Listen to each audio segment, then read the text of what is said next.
Boa noite, família! Ai, que delícia, hein? Vamos pra cima, vamos começar esse mais um episódio, hein? Ai, se você caiu aqui de paraquedas, já sabe o que tem que fazer, né, bicho? Tem que se inscrever, pô. E tem que dar um joinha e compartilhar o vídeo, porque hoje, rapaz, o Pavuna tá na área. Cleclito, hoje tem papo, hein? Vamos pra cima? Vamos ouvir um sonzinho diferente? Contigo, bebê. Vou até botar aqui, ó. Em 3 e já vai rolar já um sonzinho? Ai, Já que vai delícia! rolar, ó. Então solta o som, bebê. Alô! Mais um episódio do Papo com Clê, samba na área, é o Pavuna. Querido, obrigado por ter vindo aí, viu? Obrigado eu. Muito obrigado. Começamos tarde, mas é cedo pra você, né? É cedo, pra mim é cedo. É cedo pra você. O samba, todo mundo dorme tarde, né? Eu tenho um amigo que fala assim, é a primeira do dia ou é a última da noite? É isso. Mas tu toma um chopp também? Com certeza. É, sambista que não bebe chopp não é sambista, né? Eu gosto muito. Prazer, viu? Prazer, obrigado pela... Manda beijo aqui pra Júlia, Gabi. Júlia Bosco, Gabriela Hoje você é um Azevedo. trio, vocês são um trio. Sim. Você, Júlia e Gabi Azevedo. Isso aí, uma sociedade. Duas mulheres fortes do teu lado. Com né? certeza. Me conta como que a música chegou até ti, assim, cara. Primeira lembrança que você tem da música. Cara, eu sou lá da Pavuna, né? Lá do Complexo de Favelas do Chapadão, lá do Village. E nesse contexto, assim, de subúrbio, né? Periferia, favela, o samba tá muito presente, né? O pagode. Então, o meu primeiro contato foi assim, foi na rua. Né, ouvindo assim, os pagodes pelos botecos e tal, os meus amigos que tocavam. E também o rádio me influenciou muito. Tinha muita rádio nos lugares? Cara, então, eu sou de 94, eu tenho 31 anos. E eu demorei um pouco a ter internet, computador e tal. Então, a forma de eu consumir música era pelo rádio. De ouvir as músicas que eu gostava. E também lá na famosa feirinha da Pavuna, né, onde eu ia e comprava os CDs e os DVDs para poder, né, estudar e aprender alguma coisa. Então, foi assim que a música foi chegando na minha vida e nunca mais saiu.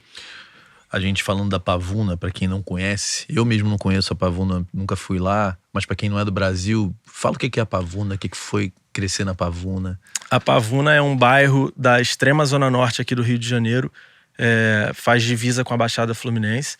E é um lugar, cara, é um bairro residencial, assim, mas que tem uma presença de um complexo de favelas, né? Inclusive duas, né? Tem o complexo do Chapadão e o complexo da Pedreira, que são rivais. Então a gente cresce um pouco inserido nesse contexto de violência, de disputa territorial, assim, meio complicado. Mas ao mesmo tempo... Desde você novinho já era assim? Desde novo. Mas a gente também cresce cercado de muita cultura, né? De uma presença muito forte da música popular.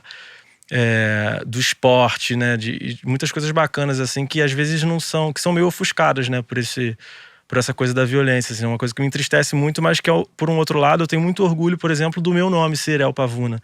Isso foi um apelido que me foi dado no teatro, depois a gente vai falar dessa fase, e quando eu entendi o que isso podia representar, o significado que isso tinha pra mim, assim, eu fiquei muito feliz e adotei mesmo, sabe, esse nome com muito orgulho, porque eu acho muito maneiro quando eu faço um trabalho hoje e aparece o meu nome, sabe? Pavuna tá tocando em tal lugar, o Pavuna tá lançando álbum, o Pavuna tá no teatro, o Pavuna tá fazendo uma coisa legal que é da cultura, sabe? Que não tá associada só à violência, só a esse outro contexto. Eu fico feliz. O que tocava na tua casa, que teus pais escutavam? Cara, a minha mãe gostava muito de pagode, assim, então a minha mãe ouvia bastante, mas ela ouvia também calypso, sabe? Umas coisas assim que no início dos anos 2000 estavam bombando.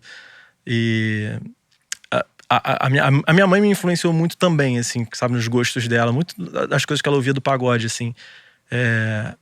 Eu acabei absorvendo, mas eu acho que muito na rua, cara. A rua mais ainda. Rua mais ainda. Eu me lembro que eu comecei a tocar porque eu fui numa festa junina que tava rolando lá na minha área.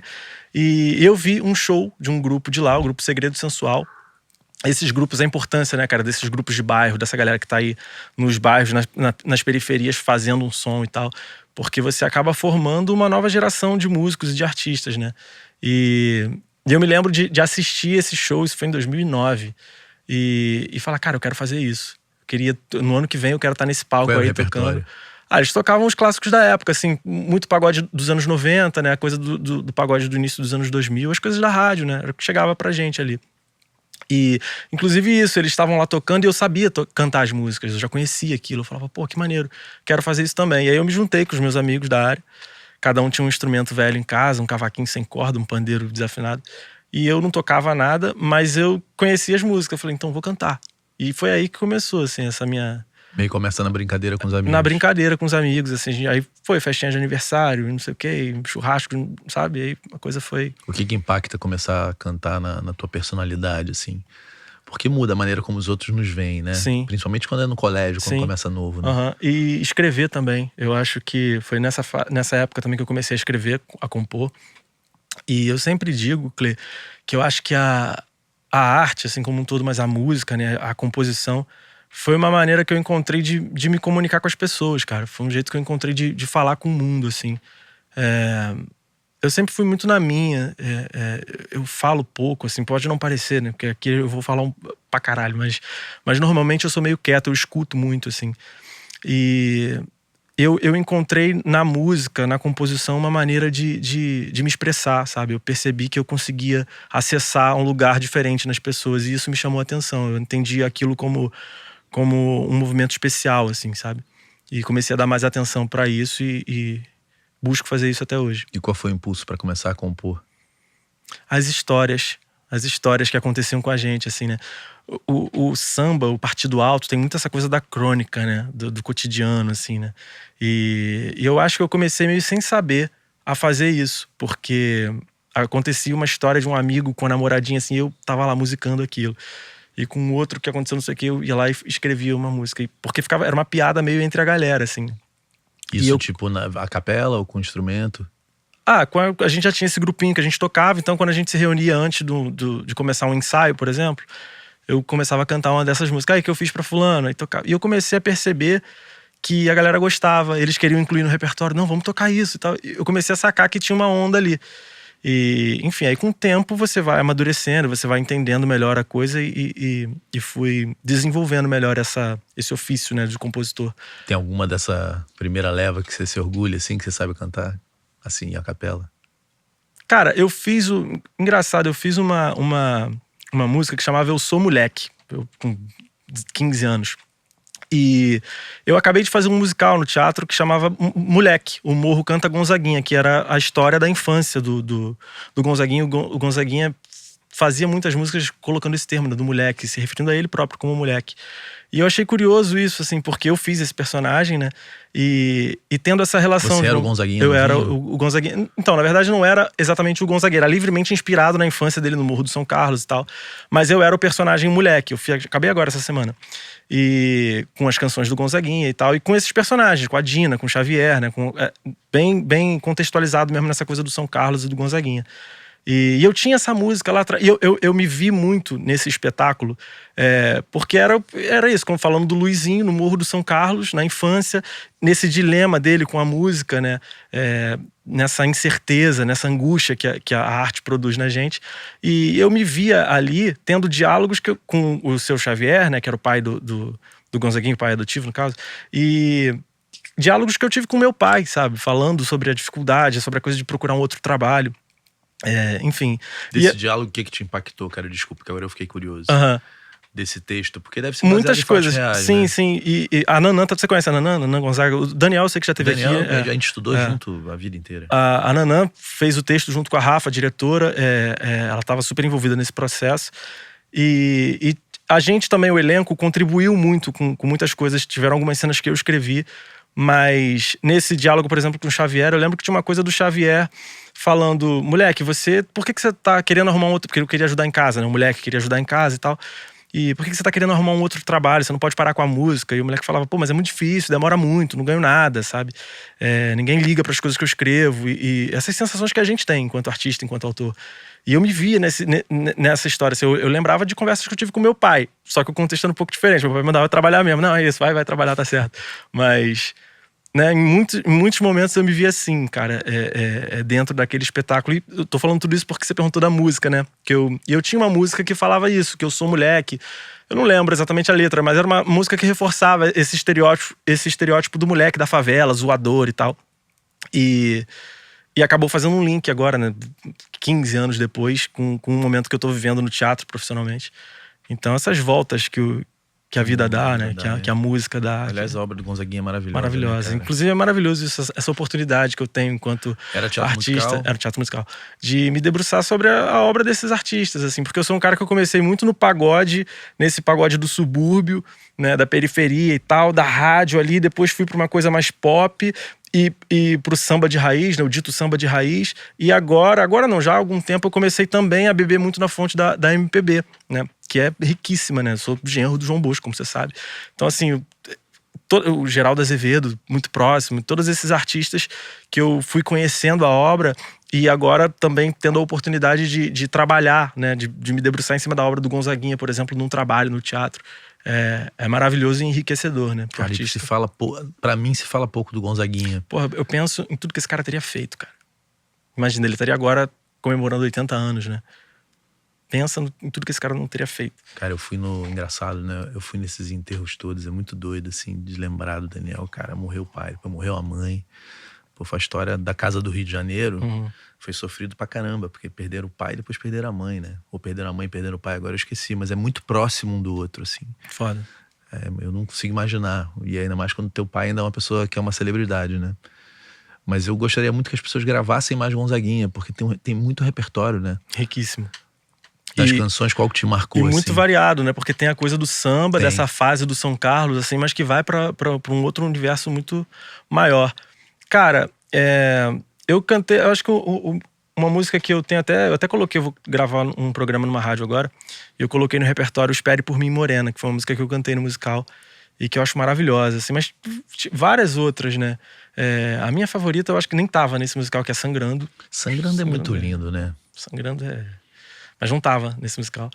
E a Nanã foi contra, ela não queria nem deixar o que é. Porque ela tava meio, não, vamos tirar essas que são as mais famosas e justamente pra mostrar, porque elas já fizeram um musical anteriormente, que foi o Cartas pro Gonzaguinha, que tinham todos esses hits, assim, né? Elas queriam mostrar um outro lado. O Daniel tem essa mesma coisa, assim. Se for pra gravar, é gravar lado B, né? Que eu acho válido também, assim. Esse movimento atual, assim, da coisa da regravação no samba e no pagode tá muito comum, assim. Da coisa de você resgatar canções. Eu sempre fui a favor da regravação. Eu conheci músicas que eu amo e que eu acho que são maravilhosas através de regravações, né? Porque o público hoje em dia, a galera mais jovem, ela ouve o Menos é Mais, assim, pra a partir do Menos é Mais chegar no Fundo de Quintal. E o Sorriso gravou um trabalho lindo agora, gravando o Fundo de Quintal, Sorriso Maroto.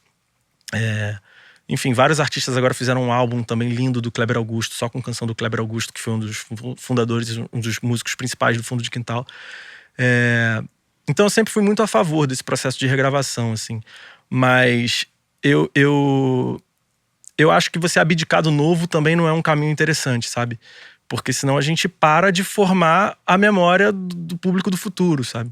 Sim. E eu sinto que isso tem acontecido, sabe? Eu acho que a gente tá muito preso na coisa da regravação, até na rua, assim, a gente é meio estimulado a isso pelo contratante, pelo público que vai pra rua querendo ouvir os sucessos e querendo cantar e participar. Eu acho que isso tem no sertanejo, tem no samba, alguns segmentos que as pessoas gostam de ouvir as músicas antigas, né? Tem uma reverência ao antigo. O sertanejo, né? Eu não sei. O sertanejo eu acho que até eles lançam muita coisa nova. Mas assim. eles tocam uma dos outros, né? Uns tocam os outros o tempo inteiro. É meio tipo uma celebração, assim. O MPB não tem muito isso, né? Não, o meu show, o seu show. Não tem essa coisa de você vai no show e o cara toca a música de vários outros artistas da cena. Né? Eu acho que tem muito uma coisa de uma identidade mesmo, artística. Você vai ali pra consumir aquele artista que você gosta e tal. Eu não vejo isso, sabe? Não tem muita resistência quanto a isso. Do sertanejo que você falou, de cantarem uns os outros, eu acho que também tem uma coisa de estratégia aí mesmo, né? De propagação dessa música mesmo, pra que mais pessoas conheçam esse universo e trazer, eu acho, uma estratégia boa até.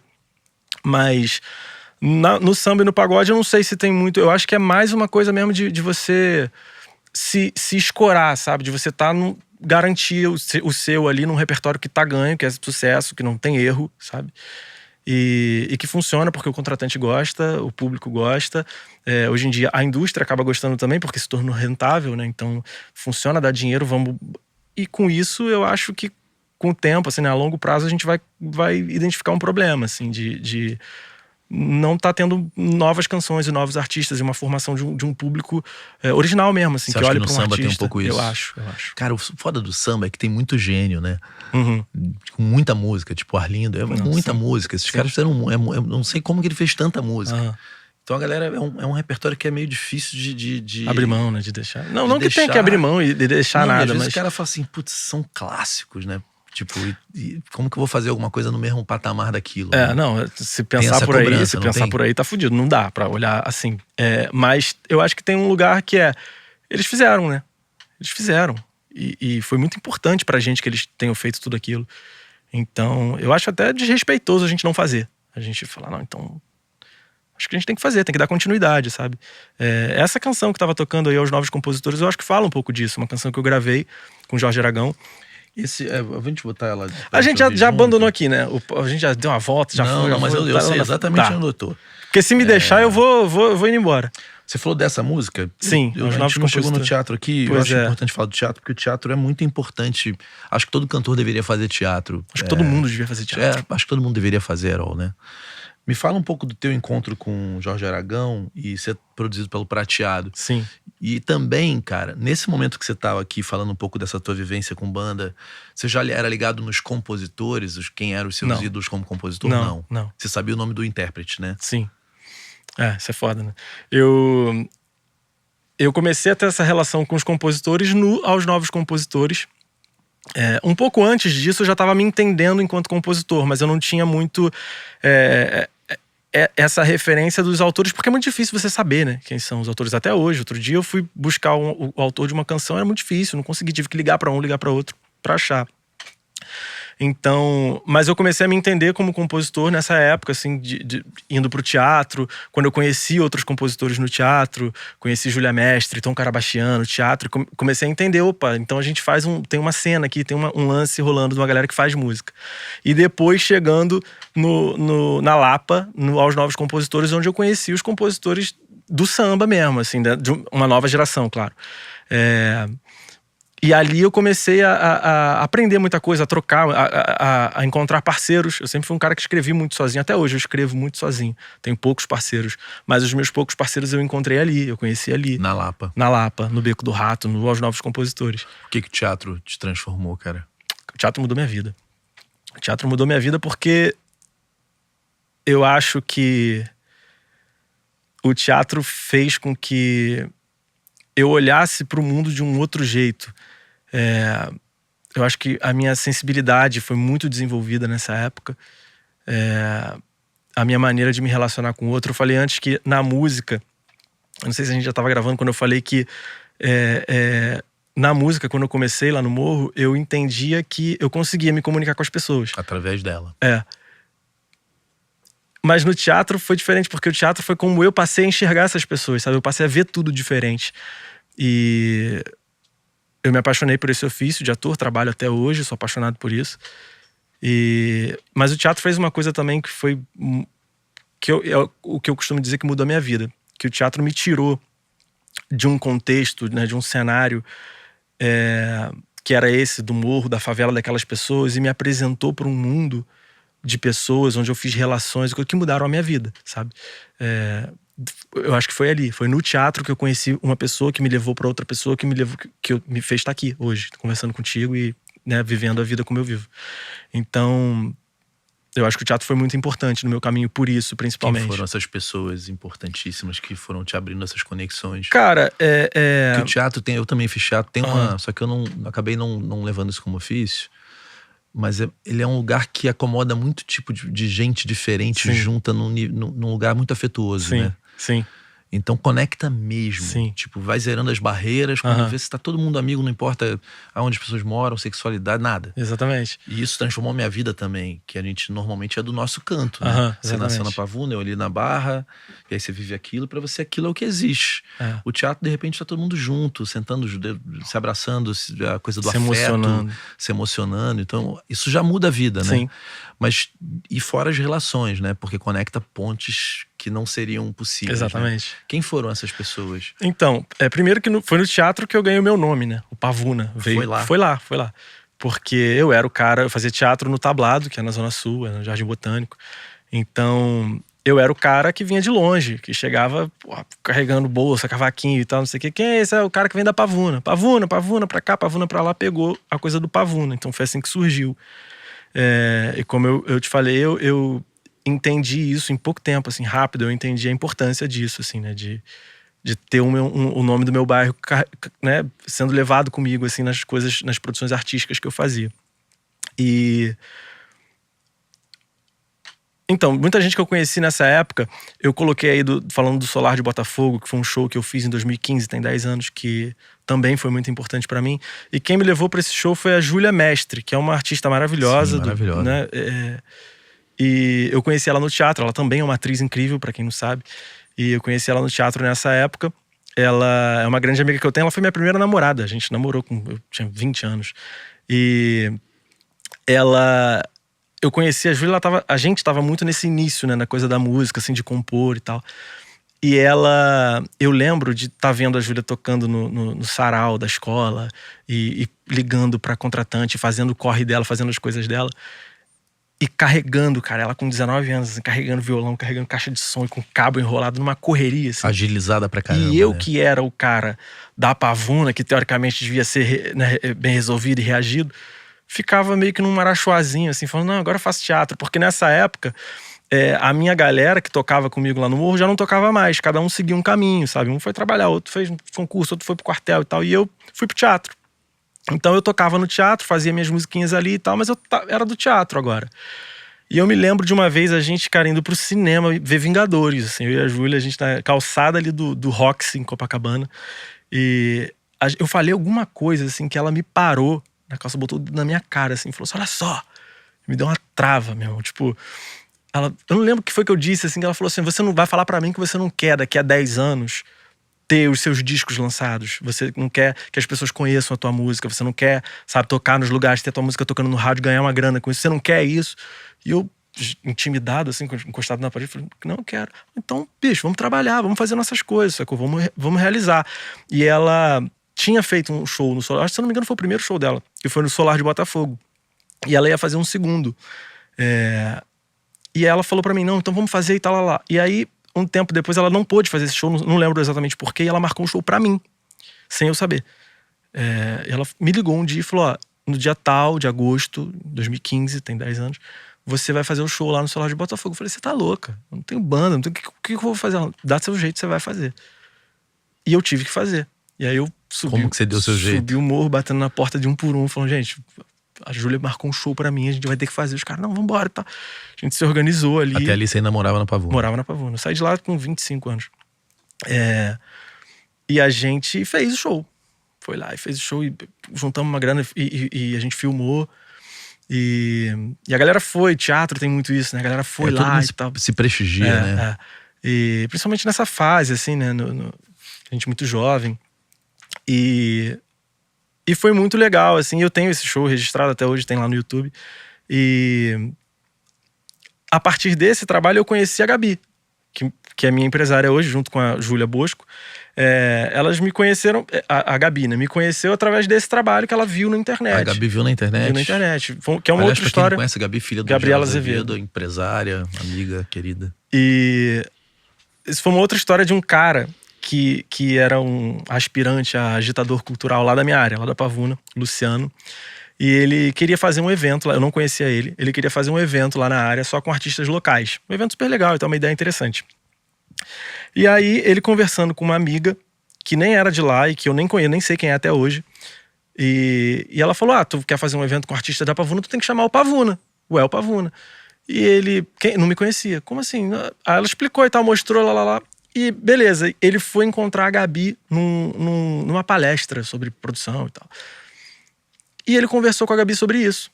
A Gabi, claro, te ajudo, você já tem uma ideia de line-up, quem você quer e tal. Ele falou, eu pensei nesse artista aqui, mostrou o meu trabalho pra, foi assim que o meu trabalho chegou pra Gabi. E ela viu e falou, cara, eu quero conhecer ele, traz ele aqui. E aí ele entrou em contato comigo e tal, e eu fui conhecer a Gabi. Desde então ela virou minha mãe, assim, né? A Gabi tem idade pra ser minha mãe, né? A filha dela tá fazendo hoje 27 anos, eu tenho 31. Caralho, eu lembro do dia que eles souberam que ela tava grávida. O tempo é foda, né? Porque o Gui foi da minha banda, né? Uhum. Então a gente foi morar em São Paulo juntos, cara. Que loucura. Não, pô, agora bateu um... Lembrei do Gui com a cerveja na sala, bolado. Tipo assim, o que eu vou fazer da minha vida? O Gui que tocou comigo também, a gente tocou junto no Rock in Rio. Gui que é um parceiraço, mandar um beijo pra eles, né, Gabi? Toda a família que, cara, me adotaram, assim. Me adotaram. E a Gabi me pegou pelo braço, eu com, sei lá, 22 anos. E o Gui veio da Baixada Belfor com Cabeça Roxo. de Negro, né? Você sabe que o Nilo, a Gabi trabalhava com Cabeça de Negro, né? Quando o Nilo Romero resolveu arrumar os caras pra mostrar na gravadora. Cara, eu lembro muito dessa época. E aí o Nilo falou, cara, tem umas letras, passa lá um dia na minha casa que eu queria apresentar você pros caras. Cara, eu cheguei na casa do Nilo, que era bem um apartamento pequeno em Botafogo, tava aqueles caras tudo meio cismado, assim, na Zona Sul, sabe? Tipo, porque não tinha internet, aquela parada que, tipo, você viu que você tava ali, você não via a vida dos outros, né? Você tinha TV, de resto era o teu lugar que você vivia. E aí, bicho, o Gui era boladão, assim, eles eram muito boladões, cara, era um negócio muito maluco. E viraram meus amigos, assim, o Biguli, o Gui, todos eles viraram muito, e eu vi tudo essa parada toda meio acontecer. Aí quando a Gabi soube que tava grávida, agora eu me lembro cronologicamente, mas ela soube que o baterista da minha banda tava saindo e a gente ia morar em São Paulo, e aí ela, meio empresária do marido, né, falou assim, vem cá, bota o Gui, vai ter uma grana lá. Eu falei, vai. Então, porra, então pelo menos ele vai ganhar alguma coisa, vai deixar de gastar. Ela fez uma conta lá, e eu me lembro do Gui. Pô, você falou agora, veio... E o Gui é um cara maneiro demais, cara. Demais. Todos eles ali, esse núcleo da família, assim. E me adotaram, cara. A Gabi me pegou pelo braço, começou a me apresentar a todo mundo, inclusive a Júlia Bosco, minha esposa hoje, minha parceira. Ela também foi o cupido. me apresentou pra Júlia, pro Boscão. O que eu tava falando? Eu me perco. Nós tava falando desse momento aqui mesmo, desse show, que aí a Gabi apareceu. Exatamente, conheci a Gabi, que me adotou e tal. E então, assim, essas conexões do teatro, né? Tudo isso começou por quê? Porque eu tava lá no teatro, porque eu conhecia a mestre lá atrás, porque eu fiz esse show no Solar de Botafogo, porque... Então, sempre que eu olho pra trás da minha vida, tudo que acontece, as ligações, quando você vai puxando o fio, assim, começou ali no teatro, no tablado. Foi o fato de eu ter ido pra lá. E que foi também super por acaso, o acaso, né? As coisas da vida, né? Eu nunca tinha... Eu sou da Pavuna, né, cara? Lá do Chapadão, assim. A gente não frequenta o teatro, assim. Isso não faz parte da nossa realidade, sabe? Aliás, infelizmente. Como que você chegou no tablado? Então, eu nunca tinha ido ao teatro, não tinha vontade de ser ator, nada disso. Eu tinha um amigo na escola que queria ser ator. E a gente, zoador da escola, fazendo sacanagem, piada e tal. Eu lembro dos professores falando isso. Vocês tinham que fazer teatro, vocês tinham que fazer... Mandando aquelas letras assim, né? E ele ficava botando uma pilha. Meu irmão, a gente tem que fazer teatro, vamos pro teatro. A escola era na Pavuna? Lá na Pavuna. E eu... falando, bicho, você tá maluco? Fazer o que no teatro? Eu sou do pagode. Pô, fazer teatro, vou nada. E ele ficou enchendo meu saco. O meu pai trabalhava ali perto do tablado. E eu um dia comentei isso com meu pai. E eu lembro que ele falou, pô, eu conheço, vou lá ver qual é. E ele foi lá, viu e tal, e meio que desenrolou e ajeitou pra eu fazer. Eu paguei 2 meses de teatro, assim, porque a gente não tinha grana pra pagar o tablado, a gente morando lá. E eu rapidamente comecei a trabalhar, porque eu me envolvi muito, assim, eu amei aquele lugar. A primeira vez que eu cheguei lá, eu olhei e falei, cara, é isso que eu quero fazer pra minha vida. E eu comecei a trabalhar como contra-regra, trabalhar nos espetáculos, eu fiquei muito envolvido ali. Então eu virei um cara da casa, assim, sabe? Foi daí que veio a coisa do Pavuna e tal. E anos depois o meu pai me revelou isso numa conversa nossa, assim, que ele deu o jeito dele, assim. Meu pai, ele é meio mão fechada, a gente que tem pouca grana, a gente fica, né? E aí ele falou que ele deu um jeito, assim, ele queria muito que eu fizesse teatro pra me tirar da minha região, naquele contexto. Ele sabia que era importante, né? Porque eu tava numa fase que eu tava terminando a escola e eu nunca... tocando samba, assim, eu não tinha muita perspectiva do que fazer profissionalmente, assim, sabe? Pronto pra fazer merda, né? Exatamente. E vendo meus amigos, cara, indo, sabe? Chegou a passar pela tua cabeça? Não, eu sempre fui medroso. Eu não teria culhão pra pegar em arma. Não, pra ir pro crime. Eu faço um traficante no trabalho, né? Numa série, eu faço uma série chamada Impuros. É super popular, tá? Inclusive lá, a galera ama e tal. E comenta muito sobre esse trabalho em que eu faço um traficante, assim.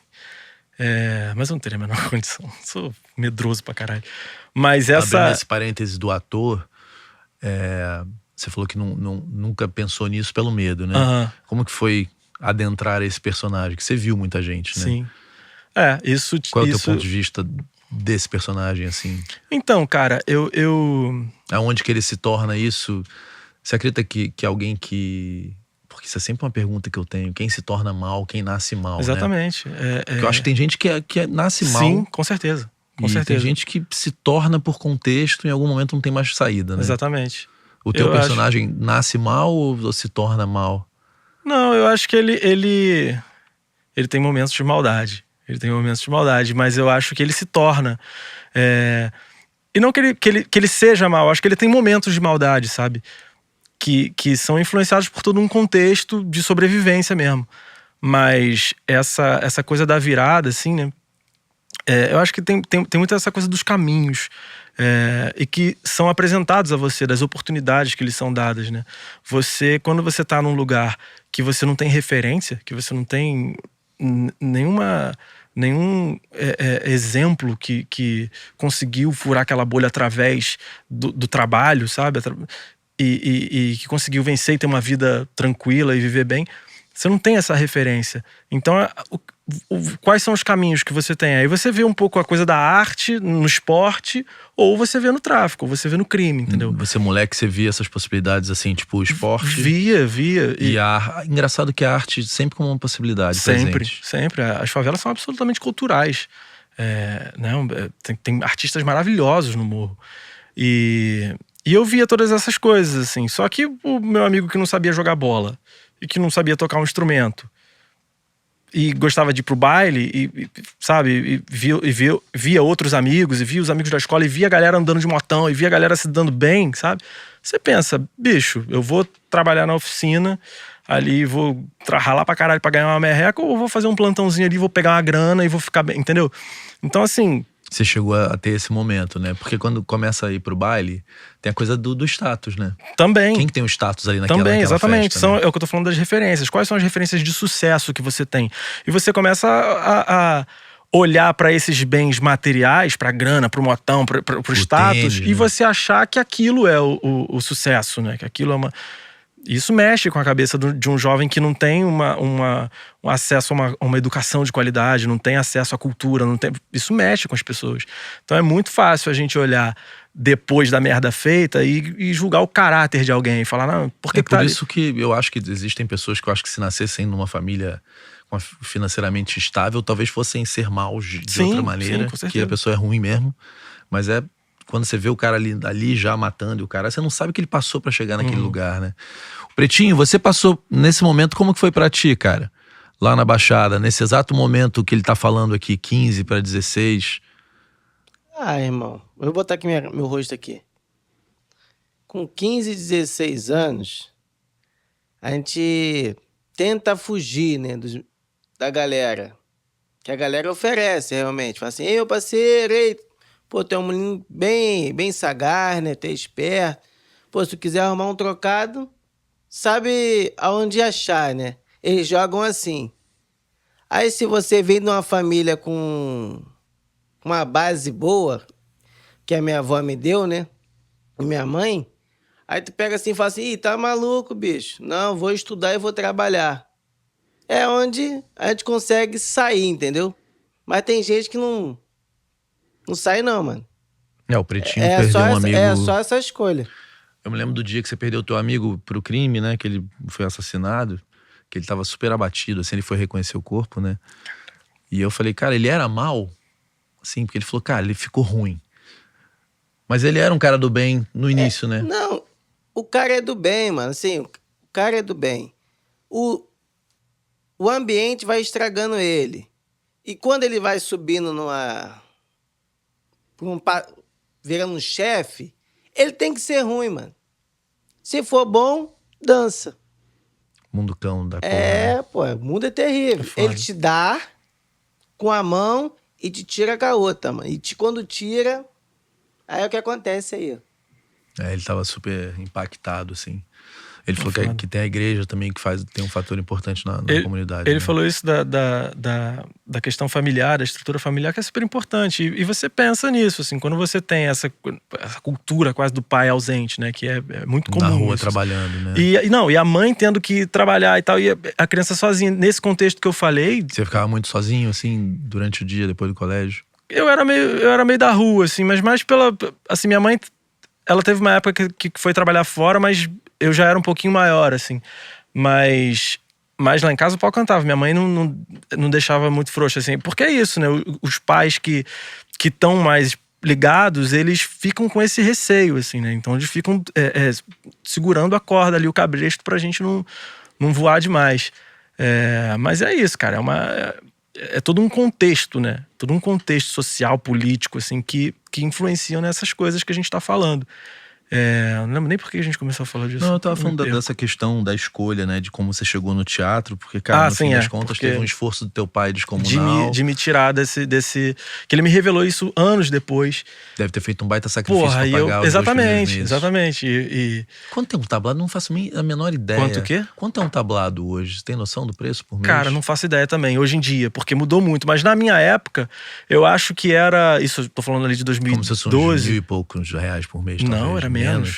Mas naquela época, né? Hoje em dia tem outro valor esse dinheiro, mas era, sei lá, 300 reais, 300, 400. Ser tipo 1.000 e poucos hoje. Aí essa conta eu já não sei fazer, porque matemática é foda. Mas não é pra todo mundo, né? Não, pra mim era um negócio que assim, meu pai... Não foram 2 meses, foi, sei lá, 5, mas ficava devendo. E ia lá, desenrolava. E o cara... Até que a galera também entendeu um pouco qual era. Mas eu comecei a me envolver muito rápido, assim. E meio que morar lá. Fiquei lá, dormia lá. Varria palco e fiz contra-regragem. Então, assim, a galera também foi entendendo e falou, não, deixa ele aí. E fui ficando. E aí tu foi aprendendo todas essas coisas que Todas essas coisas que são fundamentais, né? No teatro, operei luz, operei som, varri palco, tudo. Pro artista, o que você acha que... Você falou da Júlia, tem essas cantoras todas que nascem no teatro que elas têm uma coisa muito de corpo presente em cena, né? Uhum. Tem várias, tem uma geração inteira assim, né? O que te trouxe pro cantor, cara? Eu acho que essa consciência corporal, assim. Né? Não é um corpo sem consciência, né? Tudo tem um porquê. A coisa de comunicar mesmo, assim, de não ser... De um propósito, de saber... mais do que a coisa do corpo, o texto, talvez, assim, o que a gente tá falando, né? No nosso caso, cantando. Eu acho, às vezes na rua, assim, eu vejo que as pessoas estão cantando. Às vezes é um negócio triste. O samba tem muito isso, né? A gente tá cantando um negócio que é de fuder, tristíssimo. É uma tragédia, mas tá todo mundo aqui. Vou festejar, vou festejar. Então eu acho que o teatro também traz um pouco dessa coisa da interpretação, assim, de você. Do que tá sendo dito. Do que tá sendo dito, do teu discurso na hora. É porque o samba tem uma coisa, você vendo no palco, quase despretensioso, né? Diferente de um artista pop que entra, não sei o que. O samba, o cara sobe ali e canta, né? Ou pelo menos é o que me passa. Veja Martinália, você não vê descendo de uma escada e com figura. Não, tem uns universos, assim. Tem a coisa do pagode também, que é um pouco mais pop. Mas o Arlindo também era assim, normal, né? Sobe, pede um tom, pega uma cerveja, dá um gole e aquele cara que tá no backstage tomando a cerveja, ele sobe ali, é ele ali que canta, né? E aí eu acho isso maravilhoso. Tem uma coisa mais você trouxe alguma coisa de performance pra essa coisa do samba? Não. Ou você segue essa mesma linha? Não, eu sigo essa linha. Eu sou muito isso aí, cara. Eu subo no palco, peço tom, a coisa de repertório, né? A galera me zoa, brinca, mas isso desde moleque, assim. Que eu sou meio CDF, então eu fico meio... Não, caralho, eu desenho ali, falo, não vou cantar isso, e papapá. Chega na hora eu mudo tudo. Entendeu? Combinei uma coisa com o músico, chega na hora eu peço tom, canto outra coisa e vou... Porque a gente vai entendendo o que tá acontecendo ali. O samba tem muito isso, né, cara? A roda de samba. E tem a coisa do baile. Todo mundo é do baile, né? Todo mundo é muito safo. Exatamente. Tem que ser. A rua é foda, né? A rua te traz isso. Mas é o que eu tava falando, que é uma coisa que eu sinto falta de uma coisa mais autoral, sabe? De um movimento diferente, de você ir e apresentar um trabalho e as pessoas... Porque é isso, porque eu que sou autor, que tô lançando álbum, que tô tentando construir uma carreira com coerência, com um discurso, eu me vejo assim, eu subo lá e tenho que fazer o baile, entendeu? Que eu amo fazer, eu faço desde que eu tinha 15 anos, eu amo fazer isso. Mas eu não sei se o Zeca precisa que eu cante as músicas dele, entendeu? Acho que o Zeca tá bem, tá tudo certo. Eu preciso cantar as minhas para as pessoas conhecerem Mas quais são os lugares, as cenas que existem hoje onde tem um isso acontece? Aberto pro novo? Então, no samba eu acho, cara, que não tem, acho que você tem que construir. Inclusive é um desafio seu. É um desafio meu, assim, algo que a gente vem já trabalhando há algum tempo e querendo fazer, sabe? Um lugar nosso pra tocar. A gente vai tocar no terraço da minha casa, no Salgueiro, pra 8 pessoas. Mas a gente vai tocar as músicas do nosso álbum lá do B, que a gente gosta. Vai cantar Marcelo Camelo no samba, que a gente gosta disso. As nossas referências. Vamos tocar? Vamos. Vão ter 8 pessoas.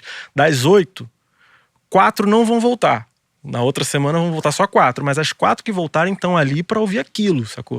Eu acho que em um ano a gente vai ter 80 pessoas ali, beleza, mas são 80 pessoas que estão ali pra ouvir aquilo. Não vai ter alguém na beira da roda falando, canta não sei o quê, sabe? Toca Raul. O rock tá vivendo esse momento também. As bandas têm que ficar fazendo releitura, cover, e tem sempre o babacas pedindo Raul, né? Eu tô falando isso, mas assim, muito do meu universo, porque eu não sei muito como funciona nas outras cenas. Mas no samba eu sinto muito isso, assim, né? Que cara, é foda, porque eu acho maravilhoso também. Eu amo ir numa roda de samba e sabe, ouvir os clássicos, e, né? Eu acho que é uma experiência, assim. Mas eu, enquanto artista, El Pavuna, assim, eu acho que eu preciso também ter um lugar onde eu vou me comunicar com as pessoas de uma forma direta com o meu som, com o nosso som, né, da nossa banda, com as coisas que a gente escreve.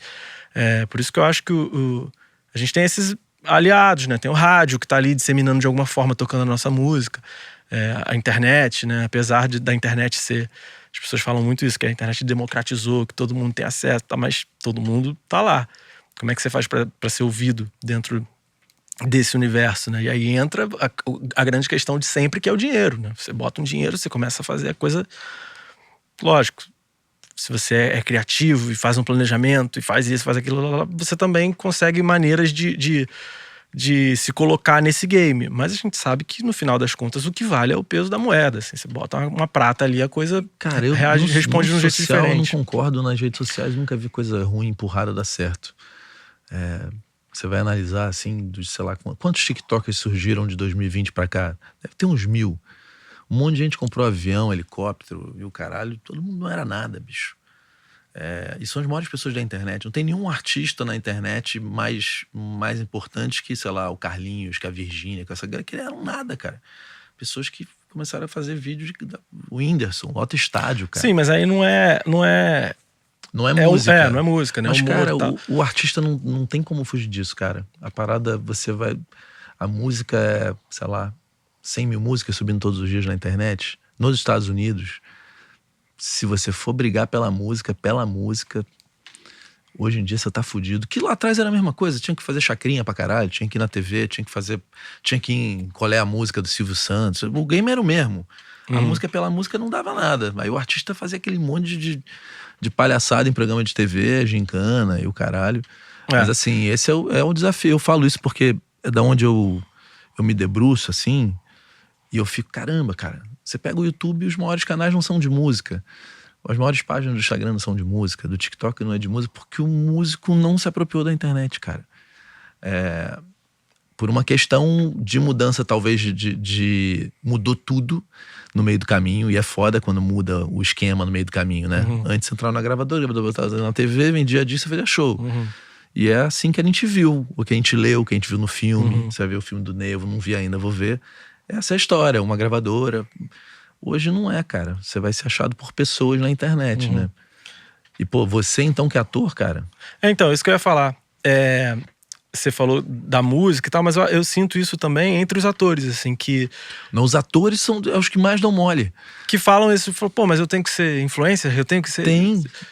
Tem. Eu acho que tem uma... Não vai ter mais jeito. Que a gente é artista, assim, né? Pelo menos eu sou meio romântico nesse lugar da arte e tal. E o que eu procuro fazer eu tenho as minhas redes sociais e tal, eu faço do meu jeito, assim. Eu tento sempre ser coerente com o que eu sou, com o que eu faço.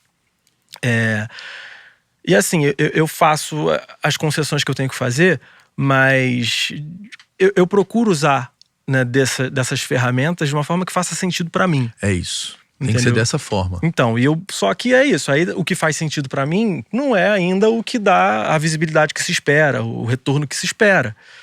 Paciência, eu vou tentando ainda encontrar outras formas para que eu consiga propagar ali o meu discurso e o que eu acredito. O que eu acho que não é negociável para mim é eu abrir mão do que eu acredito enquanto artista para chegar a um determinado alcance, porque aí eu acho que eu tô invertendo a coisa. Eu acho que eu tô abrindo mão e abdicando da minha arte, que é o que eu tenho de mais especial, em função do alcance. Então eu não tô querendo ser artista, eu tô querendo ser famoso, eu tô querendo... Porque eu acho que... Outra coisa. Eu acho que a turma esquece que existe uma porra de um funil de consumo. Que, bicho, se não entra gente em cima pra dentro do teu ecossistema, não vai ter gente ouvindo a porra da música aqui. E a gente tem que botar a gente pra dentro. Se não tiver gente dentro, fudeu. né? E tipo, se a gente pegar a indústria que, sei lá, o João Bosco viveu, como que você botava a gente pra dentro? TV, né? Como que era a TV? Rádio tocando muito. Rádio tocando, uma TV mostrando a imagem e um monte de coisas que não eram nada musicais. Porra. A piscina do Gugu. Todas essas coisas. Não, mas eram muitas, não é? A piscina do Gugu é a mais tosca delas, mas tinham várias. Tinham gincana, qual é? Um joguinho. Cara, era 300 porcarias que o artista tinha que fazer pra marcar que aquela ainda imagem... tem na TV, né? Ainda tem. Mas tem 3 programas pra ir, né? Vai fazer uma agenda de TV. Mesmo você bombado, vai fazer o quê? Altas horas por ano, vai fazer, sei lá, o Mion. Mas assim, era a mesma coisa, cara. A questão, e eu já falei isso muito pra muita gente, é que a gente era aplaudido no caminho, cara. Então eu com a minha banda, fiz a Hebe lá com o filho do Erasmo, a nossa banda. Porra, no dia seguinte tava dando autógrafo na rua, então era maneiro. O nosso ego, enquanto a gente tava fazendo aquele monte de besteira, o nosso ego ficava inflado porque você andava na rua, alguém te reconhecia. A diferença é essa, quando a gente começa a botar a gente aqui pela nossa internet, ninguém aplaude a gente no início. Então o ego fica fudido, é ao contrário. Sim. Você ia na Xuxa, pô, eu me lembro pra primeira vez que eu fui na Xuxa, TV tu sai da Xuxa naquela época, tu tá dando autógrafo no dia seguinte, cara. A Globo, até hoje, assim, você faz uma participação. Eu fiz uma participação e agora olha na novela, as pessoas te nem perto do reconhecem. que era, né? É muito louco. Então, muito louco. Eu acho que isso aqui, na hora que... eu falo muito isso sobre... Na hora que olhar isso aqui como ferramenta de expressão... eu tava na minha mentoria falando sobre a coisa da poesia, né? Porque tem muita gente que gosta de poesia, é muito legal ver uma molecada nova. Pô, mas eu sou poeta. Eu falei, cara, entra no TikTok e bota poetry.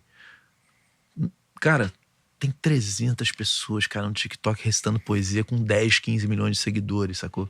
Maneiro. Só que a galera nem sabe. Não, o TikTok eu acho que é até uma... porque assim... Os humoristas dominaram o TikTok, né? Porque o TikTok tem uma coisa do algoritmo que é diferente, né? Tem um alcance ali, é meio louco, assim. É porque é por interesse, cara. Independente se você tem 1000 seguidores... ou você tem 1000 seguidores, se eu gostar do que você faz, você vai aparecer pra mim mesmo que eu não te siga. Então a lógica é outra, é por interesse. Não importa quem te segue ou quem você segue. Se você entrar no For You page ali, você vai ver mais coisa do que você gosta, né? Tem muito também a coisa da constância, né? De você estar sempre fazendo e alimentando aquilo ali. Mas que aqui também era.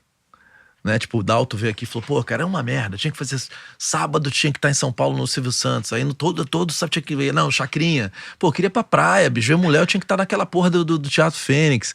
Então, no fim das contas, a agenda disso aqui, cara, era um inferno, é que a gente glamoriza. Mas era agenda de rádio, cara, a caralhada de rádio pra responder as mesmas coisas. Porra, entrava na Topic e Brasil afora fazendo rádio, sabe? Tipo, era a mesma merda, cara. Era constância. O que pra mim pega um pouco assim é também quando a gente vai mensurar o valor de um artista ou o tamanho de um artista pela coisa do número, assim. Isso... Mas lá atrás era pela Crowley, cara. Tudo bem, mas eu não acho... Eu falava assim, não tá na Crowley, não existe. Né? Então, mas aí que tá. Eu penso e eu acho que... Inclusive, eu acho isso muito foda daqui desse programa. Porque você traz aqui o contratante, o empresário... várias pontas. O produtor musical, o presidente da gravadora e o artista. Então tá todo mundo aqui defendendo um pouquinho seu lado e puxando pra si. E quem assiste tem uma visão mais clara da coisa e pode tomar um partido ou não, né? Mas de uma forma mais honesta e mais justa, eu acho. Então aqui defendendo o artista, nesse caso, eu fico só meio... Sei lá, quando eu vejo um artista ser mensurado e avaliado por um número e não pelo que ele tá fazendo. Vou dar um exemplo. Eu não me acho mais artista do que o cara que tá no metrô e entra lá no metrô com você falou da poesia, com uma folhinha escrito o poema dele, que ele tirou xerox e tem 50 cópias e entrega pra galera. E desses 50 que ele entrega, 10 pessoas pegam, né, por educação, constrangimento, pegam. Dessas 10, 2 leem. Uma odiou. Leu e falou que, pô, pra que, né, mas peguei. E uma pessoa leu aquilo ali e foi atravessada por o que aquele cara escreveu, porque aquela pessoa precisava ler aquilo naquele dia. É a função da arte como eu acho que eu não sou mais artista do que esse cara, porque eu tô no Instagram, porque eu tô aqui no Rock in Rio, porque eu não sou. Assim como eu não acho que o cara que tá bombando na Crowley, não sei o que, é mais artista do que ninguém, entendeu? Então quando você começa a determinar qual é a prateleira de alguém, ou o tamanho que alguém tem por isso e não pela arte, eu começo a desacreditar um pouco do que é ser artista, entendeu? Eu acho que mas eu entendo esse lugar do negócio. Pratinhos, né? Eu entendo o lugar do negócio, do produto, da grana. Eu entendo tudo isso. Mas é porque eu acho que a arte é maior do que tudo isso. Os atores estão sofrendo a mesma coisa, né? Eu acho que foi o Marcelo Faria ontem falando, pô, cara, porque eu não tenho 1 milhão de seguidores, eu não sou mais chamado pra fazer novela. Sim, tem isso, de teste, Tá distorcendo um pouco. Já aconteceu com a gente, a rádio, de uma rádio falar pra gente, olha, a música até que é boa, mas o perfil do Instagram ainda não tá do jeito que... Então, assim, sério, uma revista, a gente dá essa matéria aqui pra gente porque vai ser importante, a assessoria de imprensa, né?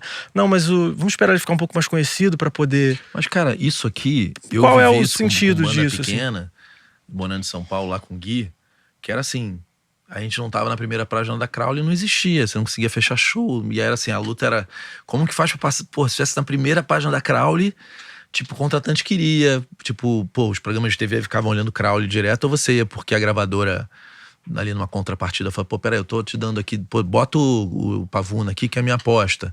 Aí vocês entravam. Mas na média era tudo via Crowley. Porque são os pratinhos, cara. O cara que faz dinheiro com ticket, ele tem que olhar essa porra. Sim, claro. E é isso, é o trabalho de cada um. O que eu acho que não faz sentido é a Globo no ator. Porque, teoricamente, ele não investe no artista-ator. Ele tá investindo numa obra audiovisual. Mas você coloca um cara que é bombado, o número de pessoas que vai assistir aumenta. Então o cara que coloca o anunciante quer porque tem a tua imagem. Exatamente, então, tudo perdeu a audiência. Tudo é coisa do negócio, no final das contas. Então, assim, eu acho que, por isso que, de novo, eu falo da importância desse intercâmbio aqui que a gente faz, porque cada um tá defendendo o seu lado. Eu acho que as meninas, a Júlia, a Gabi, elas defendem o lado delas. Elas me puxam pra não, você tem que fazer isso, lógico. E eu vou negociando, entendeu? A gente vai fazendo esse bem bolado. Mas o que eu levo embaixo do braço e o que eu defendo é isso, assim. É esse valor da arte. Porque você até falou de uma coisa aí a gente ia na Hebe, saía, era aplaudido, era maneiro pra caralho. Eu tomo muito cuidado com isso, porque você falou isso do ego. Porque a gente tem ego, a gente é ser humano, a gente é artista, a gente tem esse lugar. Não, acho que ser aplaudido é o que se espera do que a gente faz também, né? Sim, a gente não é quer. só o ego. A gente quer ser aplaudido. O aplauso é legal. A gente quer esse prestígio, esse reconhecimento, lógico.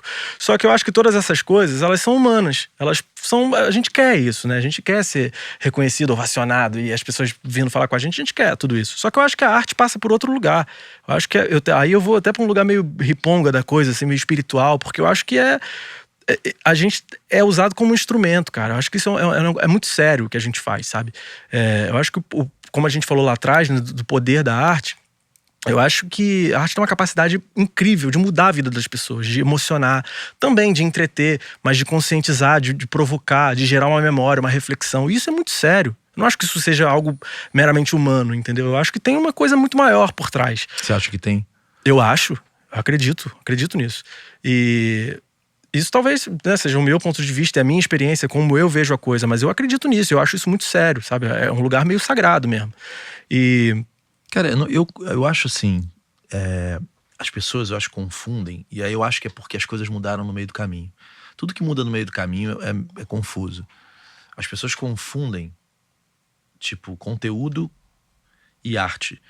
Tipo assim, o artista não ficava menos artista porque ele ia na banheira do Gugu. O banheiro do Gugu era só uma forma de promover ainda mais o que estava dando muito certo. Sim, eu acho, mais acredito gente no nisso. show e vender mais disco. Sim. Né? Então, quanto mais você fazia aquela merda, mais você vendia, mais você enchia show. Era pra sua música, era pra sua arte. No fim das contas, é assim, como que eu vivo da minha arte? Eu preciso estar em banheiras do Gugu o tempo inteiro pra fazer coisa, pra trazer gente pra dentro, pra alguém gostar da minha arte. E eu acho que a hora que a galera separar, porque uma coisa... Você fazer muito bem isso não quer dizer que você é menos ou mais artista, né? Eu acho que a hora que o cara começa a fazer música para dar certo, que é a cagada. Esse é o ponto. Quando interfere na arte. Quando você começa a se preocupar com a banheira do Gugu e não com o que você tá fazendo, entendeu? Como é que eu faço pra ir pra banheira do Gugu? Por que você quer ir pra banheira do Gugu? A gente tá falando da banheira do Gugu aqui, né? Porque eu acho que a banheira do Gugu é o auge disso que a gente tava falando, né? Mas, entendeu? Por que você tá querendo ir pra lá? Não, porque eu quero... Mas o que você tá fazendo? Você vai divulgar o quê? Não importa. Eu já ouvi... Que tem esse artista também.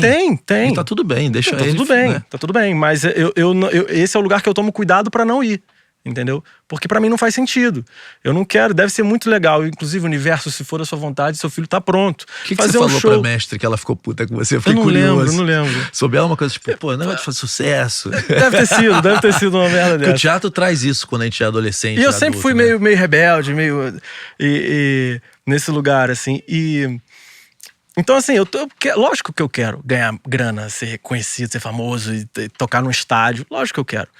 Só que, pô, pra mim faz mais sentido, Clê, eu subir num palco pra 100 pessoas num teatro pequeno, assim, que são pessoas que estão ali pra ouvir aquela música que eu tô fazendo, sabe, que eu escrevi com a minha galera, do jeito que a gente toca, do que tá tocando na noite pra 2.000, que estão ali, que eu desço do palco e, bicho, tá tudo certo, se não fosse eu, seria outro, e eu tô ali, que é a coisa do baile, que eu já fiz muito, a gente ganha uma grana, a gente se diverte, toma uma cerveja, é legal, mas... Sabe, eu sinto que eu não tô contribuindo artisticamente, assim, pro mundo, sabe? Acho que eu não tô... O que eu tô dizendo? Então, esse é o lugar que eu prezo, que é caro pra mim. O baile pra mim, cara, sei lá, se eu fosse hoje, sei lá, um empresário de um cara como você, porque o samba tem a coisa do baile mesmo. Muito. Né? Tem segmentos que não tem tanto baile assim, né? Tipo, sei lá, se o rock hoje tem tanto baile. Tem banda tributo, mas essa coisa do baile, de ficar horas. Pra mim, tipo, eu acho que o baile às vezes maltrata muito o artista, quando ele não aguenta mais fazer. Porque é cansativo, porra, tu pode ficar num lugar meio flat artístico, de ficar meio no automático, e o automático... Contra isso que eu tô remando, tem que gente eu tô falando. depois não sai do automático. Você vê gente que faz muito baile. Porque é cômodo também, é cômodo, é um lugar que... E depois você já não sabe mais que corpo é o seu, porque você tá no automático. Exatamente. E aí, pra mim, o conteúdo... por isso que eu acho o conteúdo um negócio muito foda, porque é uma forma que você tem de deixar a tua arte em paz e fazer as banheiras do Gugu da sua vida. Que eu dou exemplo do Gregório, a Dinê, essa galera foi pra internet, bicho. Os caras... Quantos anos que essa galera tá milionária com Porta dos Fundos, cara? Os caras deram uma aula de internet, né? Os caras falaram, e olha... Fazendo algo que fazia sentido pra eles. Sim, é isso. Eles transformaram essa é a parada. Arte, né? Essa é a parada. E eu fiquei, pô, caralho, eu me lembro do primeiro vídeo do Porta dos Fundos, cara. Eu acho que aquilo foi compartilhado, não era um negócio, caralho, era a parada mais... É maravilhoso. É maravilhoso. E esses caras fizeram um negócio, né, cara? E você vê, agora tem podcast, o cara montaram o podcast deles, que é maravilhoso. Acho que esse é o pulo do gato, é você encontrar e identificar esse lugar que faça sentido pra você, que você tá ali sendo coerente com o que você acredita, com o que você faz, e que te coloque no game, sacou? A FM Dia tá tocando no Rio bem? Não, a FM Dia a gente não toca lá, a gente toca na Rádio Mania. A gente tá tocando a nossa música na Rádio Mania.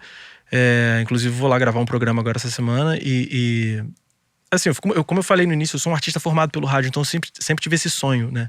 De ter a minha música tocada no rádio, de ir no rádio, dar entrevista e tal. É emocionante ouvir, Porra, né? demais, assim. E a Mania é uma grande parceira nesse lugar, assim, já tocou música do meu primeiro disco, tá tocando agora. A FM Dia a gente já gravou lá também, a gente já fez algumas coisas lá. Então eu sempre fico muito feliz, assim, quando eu vejo a minha música. Hoje em dia tem um pouco essa coisa desse discurso de que a rádio não é mais tão importante assim pro artista. No teu segmento eu é acho gigantesco. super. Eu acho que a rádio é uma parceira fundamental, assim, para um artista independente, um jovem autor e tal. Cara, eu fui dar entrevista pro CEO da FM Dia. Ele tem um podcast, né? E aí só que eu fiquei meio acostumado a perguntar. E aí alguma hora ele deu um mole e eu comecei a perguntar. Eu falei, cara, qual é a importância da rádio hoje no pagode? Primeira coisa que eu quis saber. Ele falou, cara, é fundamental. Eu acho super. É um segmento onde o rádio ainda empurra um artista. Eu acho super. Ao mesmo tempo você tem o funk que não toca em rádio explodido. Então aí eu trap, acho isso maravilhoso porque são cada um no seu universo. Você, como que foi gravar com o Prateado, cara? Porque a gente tá falando de os deuses o samba tem seus deuses, né? Tem. Assim, o Foi a Prateado é um deles, realização de um sonho, cara. Eu de 2020 pra cá, assim, eu vim realizando sonhos em larga escala, né? E esse foi um deles, assim, de ter um álbum, né? A gente que é compositor, que tá escrevendo desde cedo, a gente sonha em ter isso, né? Esse registro, esse lugar de ter o seu apanhado de canções. Então, ir para um estúdio para gravar, para mim, já foi uma grande coisa. Com o Prateado, uma outra grande coisa. Ter o Aragão participando, Jorge Aragão. No dia que ele chegou no estúdio, parecia que eu tava esperando o Papai Noel chegar, sabe? Criança. Ficou assim. nervoso? Porra, demais, assim, muito feliz, querendo chorar o tempo todo. E tudo que esse primeiro disco trouxe, assim, também pra mim, né? Todas as coisas que a gente conquistou, os lugares que a gente tocou, minha primeira vez me ouvindo no rádio, como eu falei, os shows, a gente chegar no Rock in Rio, sabe? Tudo isso foi muito bonito. Agora a gente tá numa outra fase, com um outro disco. Nesse produzido... disco, qual que você... Me conta um pouco desse pra gente não pular, porque a gente vai pro novo. Desse primeiro, qual que você ama? Vamos ouvir a do Jorge Aragão? Vamos nessa. Como que foi lá? A tua ideia com o Prateado, você confiou nele completamente, falou Prateado, busca a tua sonoridade, ou você tinha na tua cabeça algum nível de... O Prateado é foda, né? Eu lembro que quando eu conheci o Prateado, assim, ele... Calma aí, pegou o computador dele, botou meu nome lá e foi ouvir umas coisas que eu tinha no YouTube e tal. Ele ouviu 10 segundos, assim, deu play num vídeo, 10 segundos ele parou, ele virou pra mim, aí ele falou assim: tu gosta do Vanderly, né? Aí eu já fiquei na merda, assim, eu falei, gosto. Ele, tu gosta do Mosca, né? Falei, gosto. Eu já pensando assim, mano, que porra, é bruxaria. Ele, tu gosta do Los Hermanos, né? Falei, gosto. Falei, porra. Ele, não dá pra ver. Falei, como assim, bicho? Muito louco isso, porque o cara falar, tu gosta do Arlindo Cruz? Muito fácil. Lógico, gosto do Fundo de Quintal, gosto. Agora, o cara ir nessas referências, assim, de fora, eu achei foda. E aí, ele pediu pra eu mandar as minhas músicas pra ele e tal, eu mandei, a gente foi escolhendo e foi gravando, assim. Ele respeitou muito os arranjos do primeiro disco, são todos dele. O Jota também fez todos os arranjos do segundo. E todos os dois respeitaram muito, os dois arranjadores, o que eu mandava, né? Porque a gente, autor, já manda com uma ideia de... O arranjo, ele meio que já tá na canção, né? A paradinha, o break, o que você faz, já tá tudo meio ali. Você já mandou pra ele, no violão? Eu já no cavaquinho. No cavaquinho, já mandou com as convenções, eu já mando meio com tudo. apontando tudo. Eu já faço assim, né? Eu já faço meio... A música já nasce meio desse jeito. E aí o tema, às vezes eu coloco uma ideia de tema, às vezes não. E aí eles vão lá e trazem um tema. E o Prateado é bom de tema pra caralho. Demais, eu já tinha também. Os caras são... É porque tem uma coisa do pagode que é foda, que são temas muito fodas de abertura, né? E o tema vira meio refrão. Do SPC, do Exalta, tem vários que eu sei de cor, assim. O Jotinha, inclusive, ele tem essa relação com o Gonzaguinha, né? Ele tocava com o Gonzaguinha. Ele tocava com o Gonzaguinha? Tocava com o Gonzaguinha, assim. Eu tenho um disco, um LP que na peça eu levantava, assim, tal, que tem o Jotinha novinho na contracapa, assim. Aliás, ninguém fez um disco como o Silva fez cantando Marisa, que virou o disco definitivo de alguém cantando Marisa. Não tem ninguém cantando Gonzaguinha ainda. Tô falando o disco, sabe? Aí, uma bola. Não, mas é verdade. E o Fagner falou aqui pra mim que se eu arrumasse uma galera que não gravava com o Gonzaguinha, que ele bancava o disco. Mentira. Tá gravado. Alô, Fagner! Não foi isso, Pretinho? Ele falou, meu querido, se você tiver, não sei o que, eu pago. Eu pago a produção pra... Então, amanhã estaremos entrando. Júlia Bosco entrará em contato. Porque, foi maravilhoso esse processo todo, cara. Né? Bebendo nessa fonte do Gonzaguinha. Assim. Enfim, voltando pro... Vamos ouvir a primeira aqui. Vamos nessa, com Jorge Aragão. Essa música... Deixa eu tocar, eu falo o que eu faço. A gente ouve e fala. Chama aos novos compositores. Ela não é uma música, uma composição minha. Respeita vovô, ó o homem. Que é a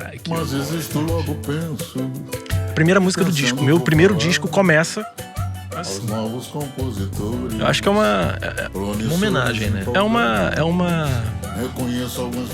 É um pedido de licença da minha parte. E é o Jorge Aragão me acolhendo e falando assim... Aos Novos Compositores, que é o nome desse coletivo que eu fiz parte lá na Lapa, que é um coletivo de compositores que se reuniram pra cantar os seus sambas. Quem compositores que você falou que você encontrou uma história ali com eles? Cara, então, era uma galera que também, que hoje tocam na minha banda, assim, um da Pedreira, o outro do Megger, a galera da Zona Norte, da Baixada, que não era gravado por ninguém, e falaram, vamos se reunir em um lugar, a gente toca as nossas músicas, que é um movimento que aconteceu no final da década de 70, no início dos anos Sempre 80. Aconteceu, né? Com o Cacique de Ramos, com o Fundo de Quintal.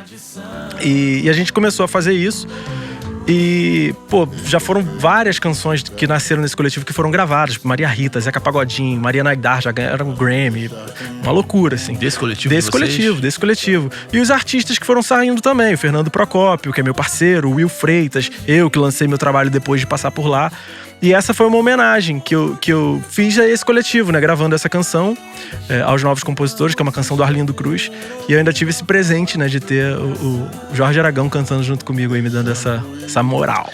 Tem uma coisa que eu acho muito bonita dos artistas de samba, é essa coisa de beijar a mão dos caras que vieram antes. Reverência tem e essa referência. E um respeito, né? Lógico. Isso tem no samba. O D2 falou quando ele veio, muito. Quando ele... falou assim, vou entrar no samba, eu vou ter que ir de um em um ali pedir licença, né? Você falou de pedir licença, pedir permissão, né? A gente tem muito isso, que é São os caras que pavimentaram, né, tudo, assim. Se hoje a gente tá aí, a gente tá aqui falando de samba e tal, os caras correram da polícia, literalmente, apanharam e tal. Então, se hoje o samba ocupa esse lugar de... que é até discutido isso, mas eu acho que é, assim, a música, a cara do Brasil, né? Eu acho que esses caras foram fundamentais pra isso, todos esses movimentos, né? Fundo de Quintal. O pagode é muito maluco, né? Eu tava falando lá na entrevista da FM Dia que eu morava ali perto da Praça do Ó, e aí eu andava todo dia na praia à noite. Ia, sei lá, saía ali do início da Barra, ia até o Alfabarra e voltava. Só toca pagode, bicho. Não tem um quiosque que não tenha pagode. Então, assim, é muito do Rio de Janeiro, né? Eu não sei como que é o pagode no Brasil inteiro. Eu sei que a tardezinha é bom em qualquer lugar. Mas o Rio é foda, né? Muito. E eu moro na Barra, todas aquelas boates que tem ali, é tudo à noite, eu lembro do Belo, o pagode domina, né? Muito. Hoje em dia a gente tem um sertanejo muito presente também, né? Nessa coisa popular, assim, do morro.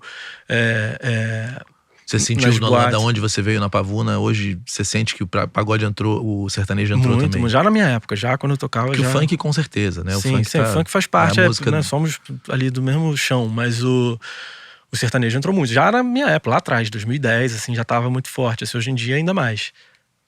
Eu sinto isso.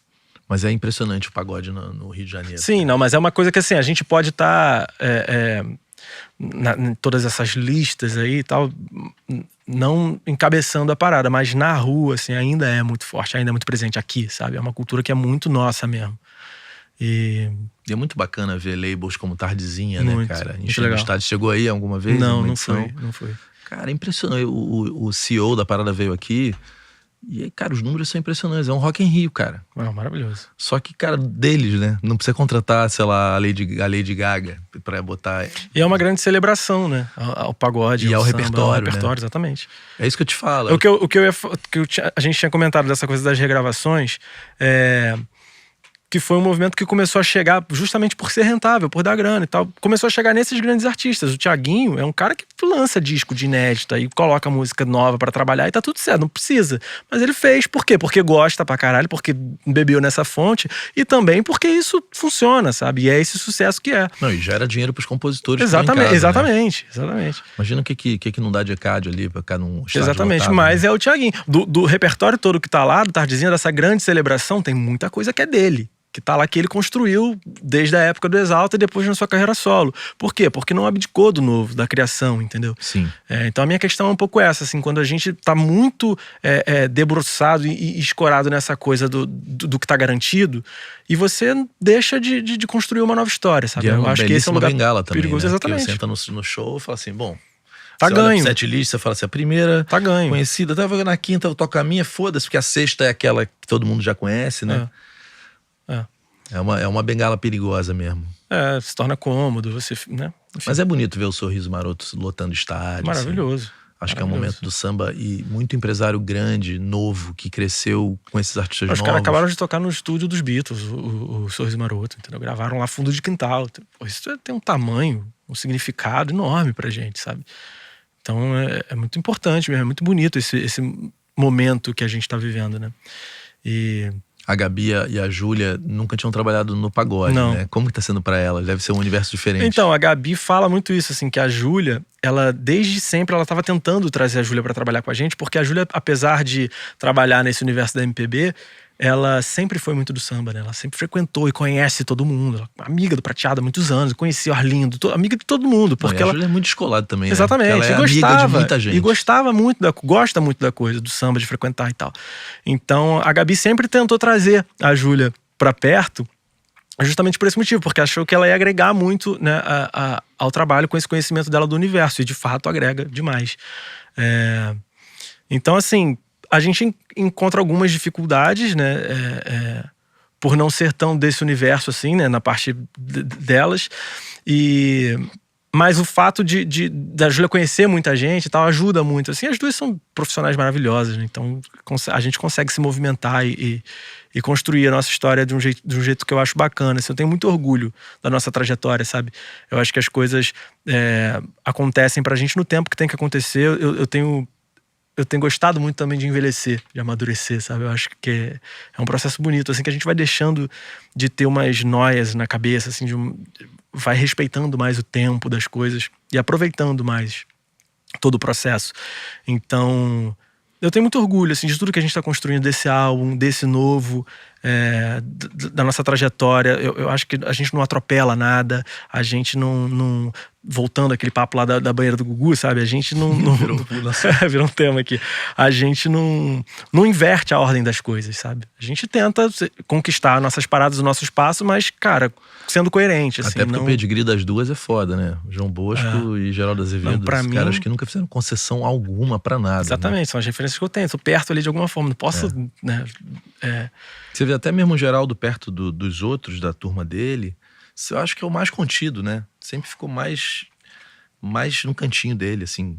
O Fagner sempre apareceu mais, essa galera Elba. Eu não vivi tanto essa época, assim, né? Eu me lembro de lembrança, assim, eu acho que eu vi mais o Alceu, o Fagner, o Zé Ramalho, o Elba, do que o Geraldo. Só que o Geraldo tá ali, aquele conjunto de canções, cara, inabaláveis. Entendeu? É a coerência de um artista, eu acho, assim, né? É essa linha que ele defendeu, ele falou, eu sou isso aqui, vou aqui. E outra coisa que você tá na mão, que eu acho que é ouro, que são duas mulheres que hoje são protagonistas do que elas fazem, porque viraram realmente as empresárias dos pais, né? E, pô, foi uma luta pra elas, cara. Porque, conquistar esse espaço. Nossa, quem olha agora fala, pô, tá na moleza, porra nenhuma. A Gabi foi produtora de tudo quanto é coisa que você possa imaginar. Até um dia o pai olhar pra ela e falar, agora é você. Vem cá, agora você... E a Júlia a mesma coisa, igual o João Lins com o pai. Pô, o João produziu tudo. Foi road, foi tudo, agora é empresário do pai. Então, assim, é uma conquista foda delas, né? Sim. E assim, você é meio sem ser os pais, é você. Pelo que eu entendi ali, o olho delas brilha por você, né? Exatamente. Isso também é uma responsa, né? Lá atrás, quando eu entendi isso, quando a Gabi chegou pra mim, eu falei, caralho, o que tá acontecendo, sabe? E a Júlia depois, e veio... Então, assim, também me dá uma coisa de conviver de alguma forma com eles, de estar próximo, assim, né? Gravei músicas dos dois, já toquei junto com os dois. Então, de estar próximo, aprendendo, né? Ouvindo as histórias. É uma puta de uma escola, né? Então, eu não posso ser incoerente. O que você já aprendeu com o João Bosco? Cara, muito dessas coisas da consistência e da manutenção de um discurso, sabe? De você ter muito respeito pelo que você faz, pela música, pela criação. Esse lugar mais que trata a música... Boscão é um orixá, cara. É um negócio... É uma magia que acontece ali. Então, de ter esse entendimento da arte, da música, nesse lugar espiritual mesmo da coisa, assim. Lógico que toda essa parte logística da produção e da indústria é importante, mas em primeiro lugar você tá tem um axé acontecendo ali. Então, ter essa consciência, sabe, a dimensão disso, pra mim é fundamental. Nunca perder isso, sabe? E com o Geraldo, assim? Também, a mesma coisa. De serem operários da música, sabe? De estarem agora... Pô, o Geraldo fez 80, se não me engano, agora, assim. Tá na estrada, trabalhando com violão. Bora, vamos fazer. Não tem corpo mole, não tem uma coisa de... Pô, tem que ir pra cidade e tal. Vambora. E vai fazer com o maior orgulho. Se não fizer, reclama. Sabe? Isso é uma... Que tá na estrada, né? Exatamente. É uma coisa que a gente quer viver, assim, eu com a minha banda. A gente quer viver isso. Só que aí esbarra nessa coisa do alcance, né? De você, de alguma forma, ter essa demanda, assim. Mas... eu quero fazer tudo isso, nós queremos alcançar esse lugar, mas fazendo sentido pra gente, assim, pra que seja algo que as pessoas realmente estão ali porque eles querem receber o nosso trabalho, o que a gente tá fazendo. Porque o mecanismo, eu super entendo, você falou dos pontos, né? Eu tô sempre meio que... no meio ali. Diversos lugares do balcão conversando. Tinha um mecanismo muito claro, né, cara? Você gravava a porra do teu disco... Tinha artistas que faziam concessão na música até, de tipo, não, peraí, eu vou entrar na gravadora, eu vou ouvir um pouco mais, depois eu vou fazer do meu jeito. Tinha uns que fizeram mais isso, outros sempre fizeram só do seu jeito. Cada um dava o seu jeito no que era ligado à arte, né? Porque tinha os diretores artísticos e não era simples lidar com... Porque a gravadora era sócia de 80% daquela merda nas melhores das hipóteses, né? Porque às vezes ela era sócia em 91% do teu produto. Então aquele sócio, ele ficava ali tentando te induzir pra ir pra um lugar que fosse bom pra ele, o artista. E imagino o João Bosco não deve ter nunca cedido nada, porque os caras Chico Buarque, né? Os caras foram mesmo.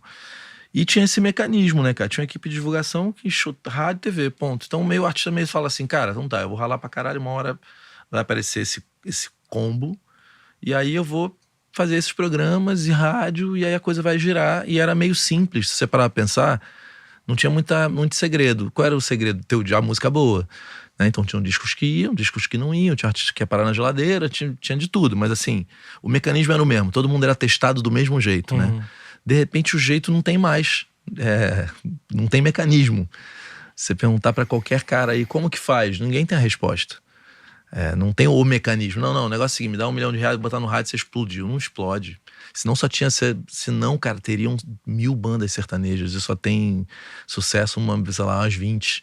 Porque os caras tinham muito dinheiro, cara. Todo dia tinha uma dupla, 10 dupla, 20 dupla com R$10 milhões e só explodiram meia dúzia. Então, se o dinheiro comprasse essa parada, só tinha sertanejo no mundo. Você ia balançar a árvore e ia cair sertanejo. Porque, cara, era muito dupla, cara.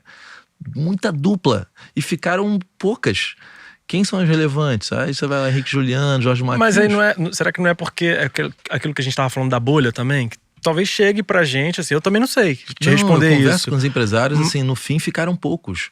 Os que rodam A sensação mesmo. que eu tenho, vendo de fora, é que tem um universo todo acontecendo que eu não tenho acesso por não consumir nesse lugar, mas que não chega pra mim, mas que tá acontecendo uma parada grandiosa. Estão lá, eles estão lá. Mas assim, o que eu tô te falando é, se o dinheiro comprar, só iria ter sertanejo, cara.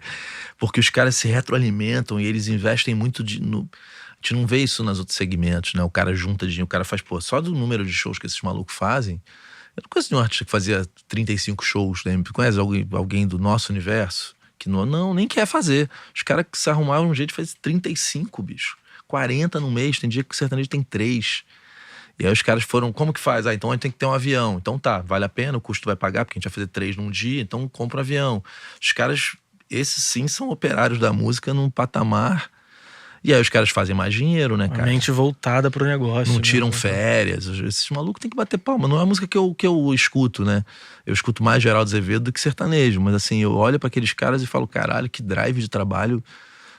E uma turma que veio de baixo também, né? A MPB também, mas tem muita artista no rock, a galera, a maioria não veio de baixo.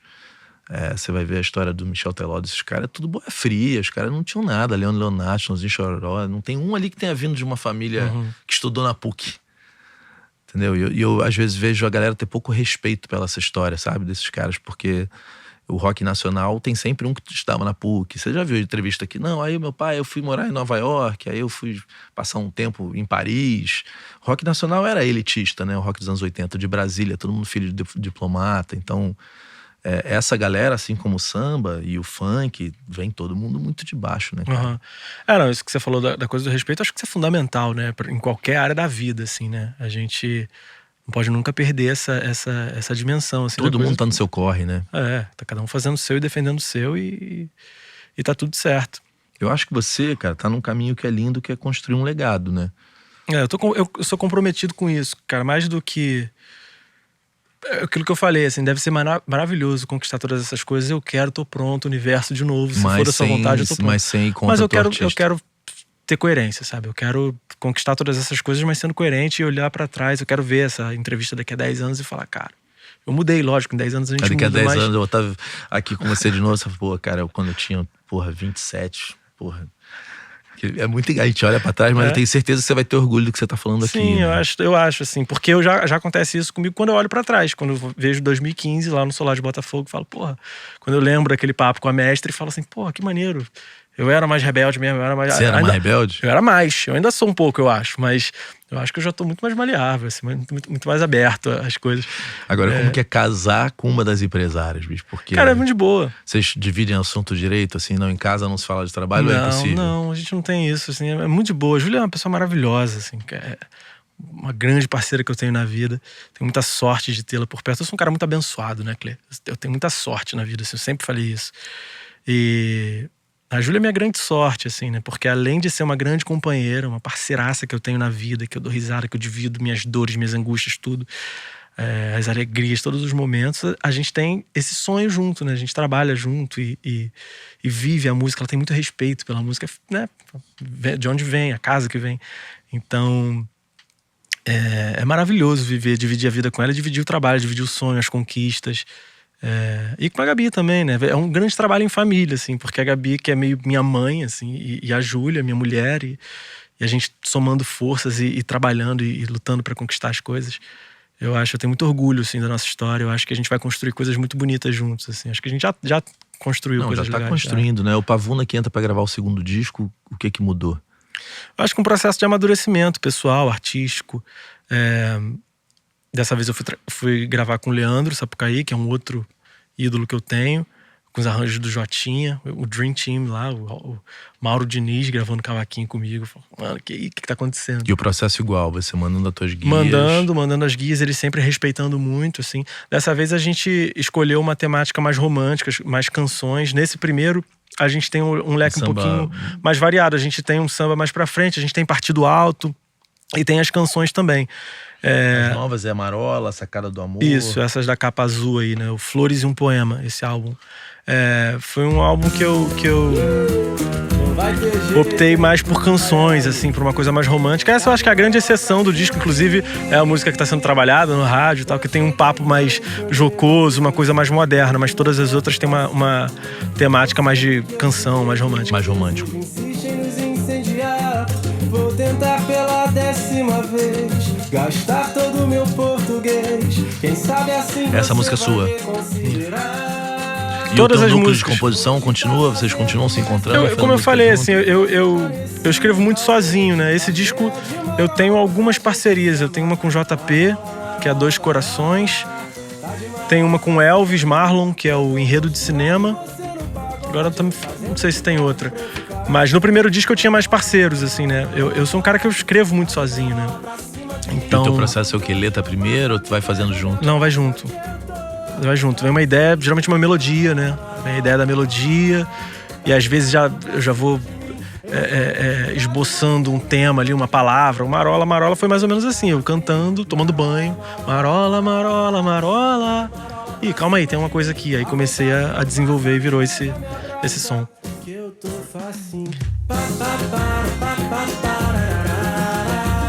Tá mó som. Eu gosto. Gravado ao vivo pra caralho, todo mundo tocando junto. A galera do samba é assim, né? Todo mundo é 1, 2, 3, Entra 4. aí, bora, né? vamos, toca, aí depois vai complementando ali, botando os efeitos. E se grava rápido, né? Muita coisa num dia, né?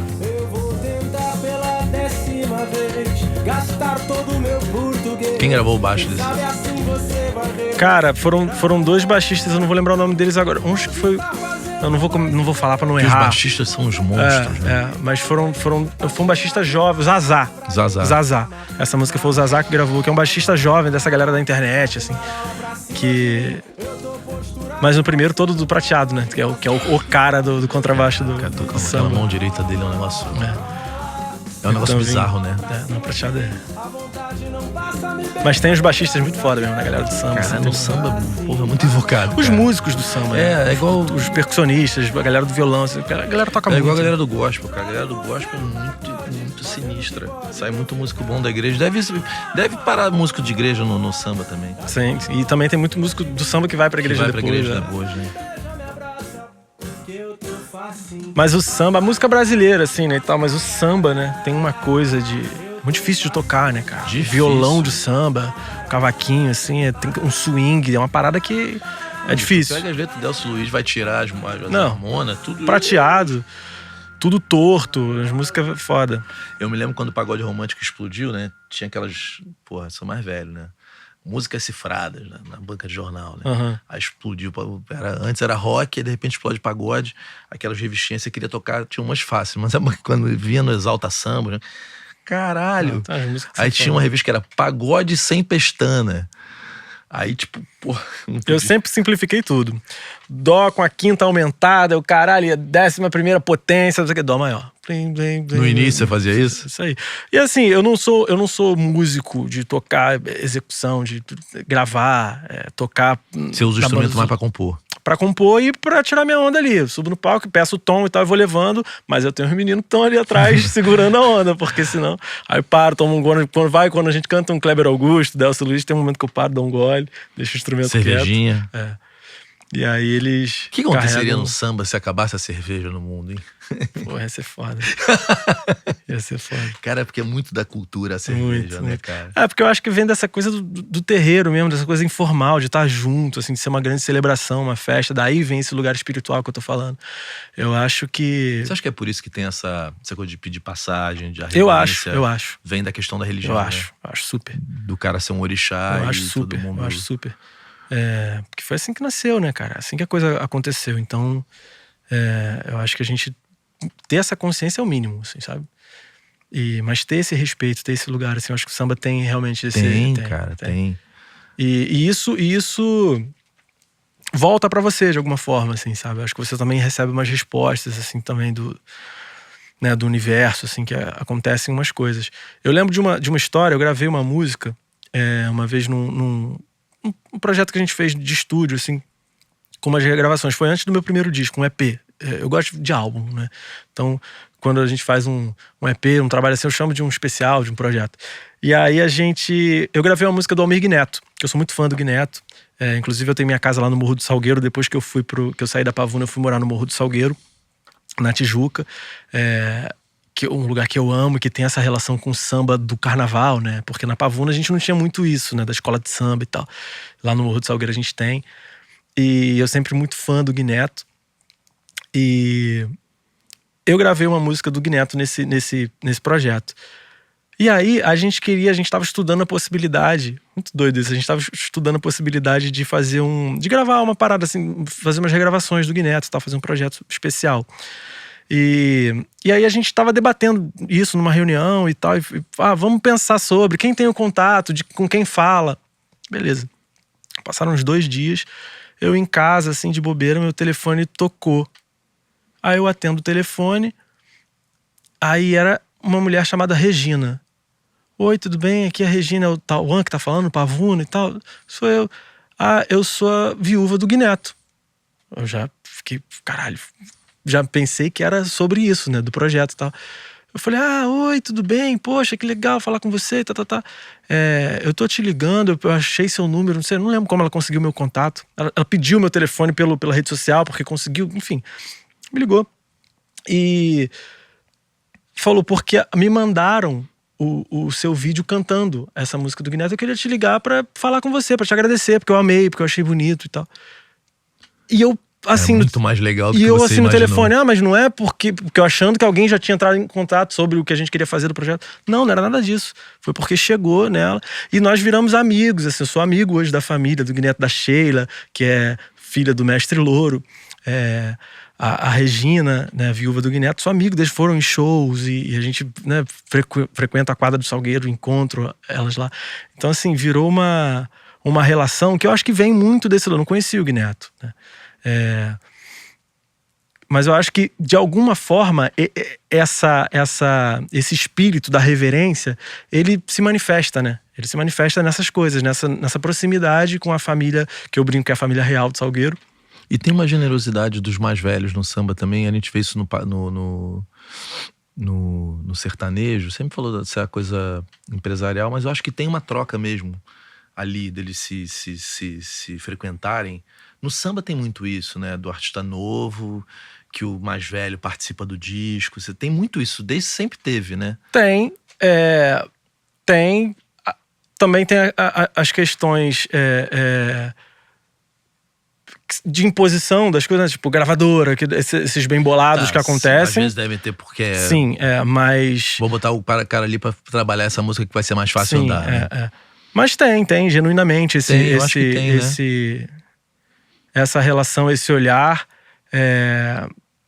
Eu costumo sempre dizer que eu acho que tem os grupos que se prestigiam, assim, né? Principalmente falando de geração, nova geração, assim, tal.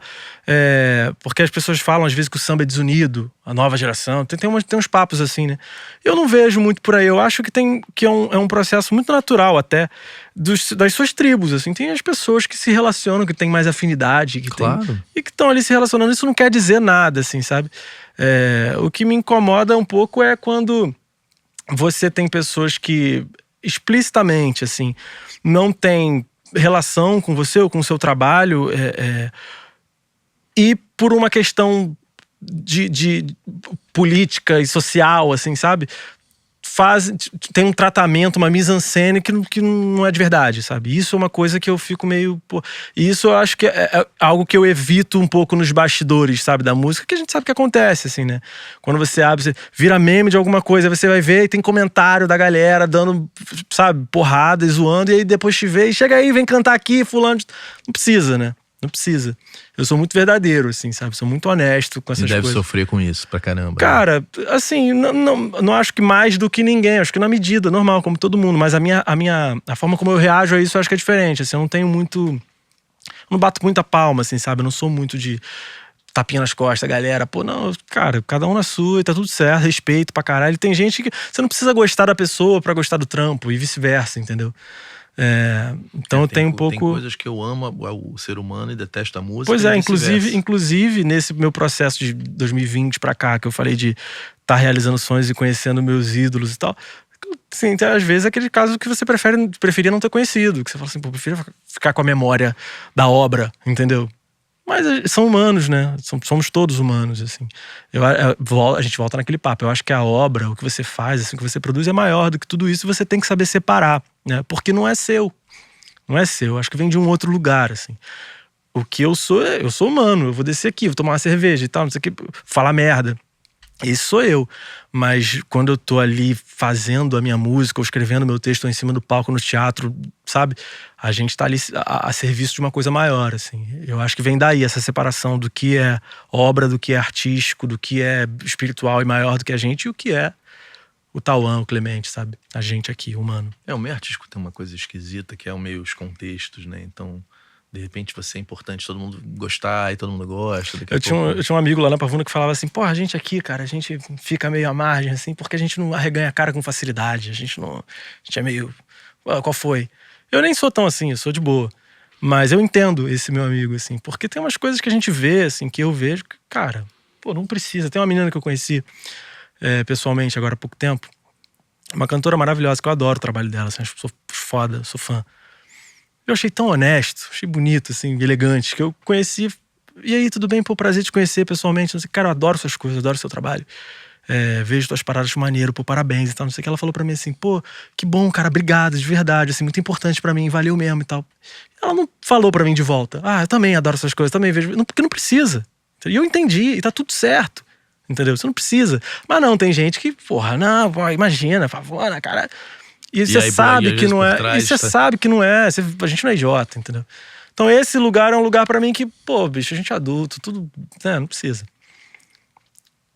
E não é porque você tá elogiando que você tá esperando um elogio. Não, com certeza. Em troca. É porque é legítimo, eu acho ela foda mesmo. Tal. E eu fiquei mais fã ainda. Eu falei, porra, é isso aí. É isso aí, entendeu? Não precisa, cara, ir pra um lugar de mentira. Por quê? Pra parecer que é... Pra quê? Não precisa. Os bastidores tem que ter... Cara, quando o Pretinho começou a digamos, ter protagonismo aqui dentro, que esse cara virou um personagem da casa, né? Tô vendo. E aí, né? Porque quando, sei lá, deve estar com o tecladinho editando lá na sala do Renatinho, mas eu meio... Falei muito isso pra ele, porque assim, quando ele entrou aqui, ele era assistente. Então ele naturalmente se colocava no canto dele, eu também nem conhecia ele, disseram pra ele que era melhor não falar com ninguém, então ele ficava no canto dele. Mas depois que ele passou a ser um personagem da casa mesmo, né, que tá no canal, e ele aqui, ele e o Renato é a mesma coisa. Eu falo pra ele, falei, Pretinho, nunca vai muito assim quando encontrar essas pessoas que te tratam bem aqui, ali na esquina, não vai muito, porque às vezes tua mão vai ficar no ar e não vai ter a mão de volta. Então são coisas, eu tava na inauguração do Cazuza lá, eu fico meio braços perto do meu corpo, sabe? Não faço nenhum movimento. Aí se eu sinto que vai, eu vou um pouquinho também, aí vai mais um pouquinho. Tipo, dar um beijo na boca, assim, você não vai do nada. Então, e aí tudo bom, certinho, a pessoa vem e você fala, eu vou também, aí vai mais um pouquinho, eu vou também. Porque, cara, senão a gente fica vendido pra caralho. E é fácil ficar vendido. E até você entender isso é a dor, né? É que você vai apanhando. Isso aí, lógico, né? lógico. Você chega, exatamente, lógico. Aí, tudo bem, Pavuna? Tudo certo? Aí você fala, pô, mas ontem ele tava lá na casa do João Bosco, que me tratou bem, Exatamente. Né? Você tocou num ponto agora maravilhoso. Inclusive, você tá com um Boscão, você é outra pessoa. Né? É isso que eu falo do contexto. Porra! Já vi situações bizarras. Aí você assim, vira, de pavuna! E aí tu vai ver no dia seguinte, você fala, caralho, mano, que porra é essa? É por isso que eu falo isso pro Pretinho. Pretinho, ó, às vezes o cara te tratou aqui bem, porque você tá aqui, mas às vezes você vai encontrar essa mesma pessoa, mas ela tá com alguém que é muito famoso do lado, junto ali, aí você vai meio assim, tu vai se fuder. Então fica no teu canto, fica ali. Aí se alguém falar, porra, Pretinho, aí você vai lá e corresponde igual. Eu sou muito... Mas aí, são pessoas, né? Pessoas são pessoas. E as pessoas podem estar num dia ruim, tem tanta coisa, tudo né, certo, cara? tudo certo. Essa coisa do ídolo. Nossa, eu, por exemplo, eu era fã do Gabigol. Aí me contaram que ele é muito escroto com todo mundo. Aí eu falei, cara, ainda bem que ele saiu do Flamengo. Foda-se, não quero conhecer. Porque, cara, uma vez o maluco, você é Flamengo ou não? Não, eu sou tricolor, sou Pô, Fluminense. sou Flamengo fanático. Aí aquele maluco daquele zagueiro, que tá no Atlético, fez um golaço numa final. Aí ele tava no Paris. E falei, pô, cara, do teu gol. Ele falou, maneiro, né? Tipo, meio cagou. Vai quase ficar, seu merda. Foda. Raramente, mas é que meus ídolos não estão na música nesse lugar de tietar, estão no futebol. Entendi. Tipo, sei lá, cara, eu vejo o Gabigol, eu fico meio nervoso, entendeu? Tipo, porque são meus ídolos, cara. Felipe Luiz, caralho, o artista, eu acho que pra mim tá tudo bem. O meu foda é quando... Aí eu fui lá meio pagar pau pro cara, o cara foi escroto, bicho. Fiquei puto pra caralho, zagueiro, aquele merda. Nem é o cara que fez um gol isso, ali, aquele pau de arara lá. Vem foda. cá, me diz aí, qual é uma música boa pra gente ouvir inteira aqui? Tamo no álbum novo? Do álbum novo. Pô, tem uma que eu tenho recebido uns feedbacks assim legais e que eu tô numa fase muito legal com ela. É difícil pra mim. Eu gosto dessa canção. E você escreve sobre a tua vida ou é mais o que você observa? Ou os dois? Os dois, né? Os dois. Acho que se ficar muito limitado a minha vida, fica meio chato também, né? A Júlia já ganhou música já? Hã? A Júlia já ganhou música? Já ganhou música. Sacada do Amor foi uma música que eu fiz desse álbum, que fala um pouco dessa história dela me conhecendo lá no Salgueiro, no morro e tal. Tá ficando difícil pra mim. É mais romântico mesmo. A gente foi pra uma... Já não há flores no meu jardim. Sendo assim, não vou desacreditar do amor. Tua também? Todas as músicas são minhas. Aonde for, lembrará de mim, mas eu quero deixar. Cara, mas tem um quê da MPB no teu trabalho mesmo? Não, essa... Tem passagens que você vê que é de alguém que ouve outras coisas. eu acho super. São as minhas referências, né? São as coisas que eu gosto. Mas E que talvez no samba... vire seu diferencial também, né? No samba também a gente já tem muito isso com o Kleber Augusto, com o Aragão. São os caras que entortam a harmonia, que fazem umas coisas. Mas eu entendo. Quando o Prateado falou isso, do Los Hermanos, do Vanderly, do Mosca, eu entendo muito. Assim. E fico feliz também por perceber que as pessoas identificam isso na minha música, entendeu? Eu já ouvi de um camarada uma vez na internet assim, pô, eu ouvi uma parada que eu falei, cara, isso aqui tem a cara do Pavuna, e quando eu fui ver era.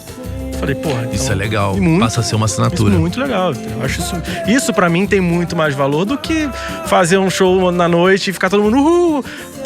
A gente fez um baile outra vez no Rio Cenário, que a gente sempre toca lá, é legal pra caralho. Desci, encontrei um grupinho de senhoras que ia pegar um táxi assim pra ir embora. Adorei o conjuntinho, vou falar pra minha neta, dizer que adorei o conjunto. Falei, obrigado. É legal pra caralho ter essa troca e tal, mas isso pra mim é mais maneiro, entendeu? Ouvir um cara... Muda tudo, né? Porque aí sou eu entendendo que o que eu tô falando, o que eu tô sentindo tá chegando em alguém, assim. Cara, quando eu tinha banda, a frase que eu achava, que eu ficava mais puta era, pô, cara, tua bandinha é muito maneira. De carioca, né? Pô, aí, maneiraça que é a tua bandinha. Porra, queria dar uma tapa, sabe? Bandinha é o caralho, essa tua bandinha. Que é meio isso, aí a parada explode, pô, tua banda é do caralho. Não é? Tua bandinha. No samba a gente tem isso, no sambinha, no pagodinho, toca lá no... Enfim. Pô, aquela tua bandinha é maneiraça, hein? Fala, pô, vai se fuder, bandinha. No musical agora, né, do Gonzaguinha lá, a gente tinha essa... Qual outra que você curte uma pra caralho fala aqui? dessa. Bota enredo. Enredo de cinema é uma música que a gente... Já foi. Aí é o quê? Troca de olhares, né? Tá tocando. Qual é a diferença de trabalhar com ele e trabalhar com Prateado na produção? Cara, o Leandro é mais calmo, né? O Prateado é meio... Prateado é meio poderoso chefão. Porra, dá bicho, uns uma vez gritos, eu bate vi na ele bater mesa. na mesa, bicho. Eu Abre um fiquei olhão, assustado fala pra contigo. caralho. Não, no... Foda. Eu chegando. O cara é o homem, né, bicho? Porra, não, eu chegando lá, assim. Não sei o que, abre o olhão. É isso? Pode ir embora, acabou por hoje. Assim. Fala alguma coisa ali. Acabamos, pode ir embora. E às vezes tem 3 coisas acontecendo ao mesmo tempo, né? Não, e um ouvido, um negócio. Fulano tá fora, fulano não sei o que, tá do tempo. É muito louco, muito louco. É que eu trabalhei com a Thaís Macedo. Aham. E a Thaís, a gente fez um disco lá dela lá. Aham.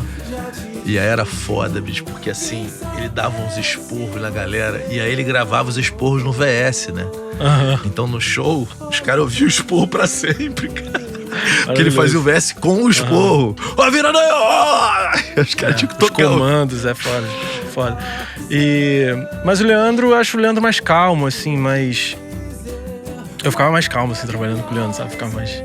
Mas eu também tava numa outra fase, né? Mais maduro, mais. E pra gravar voz, assim, porque eu senti no Prateado as coisas meio a toque de caixa. Chutado, né? assim, É um processo, sem julgamento, assim. Então com o Leandro foi um pouco mais tranquilo nesse aspecto.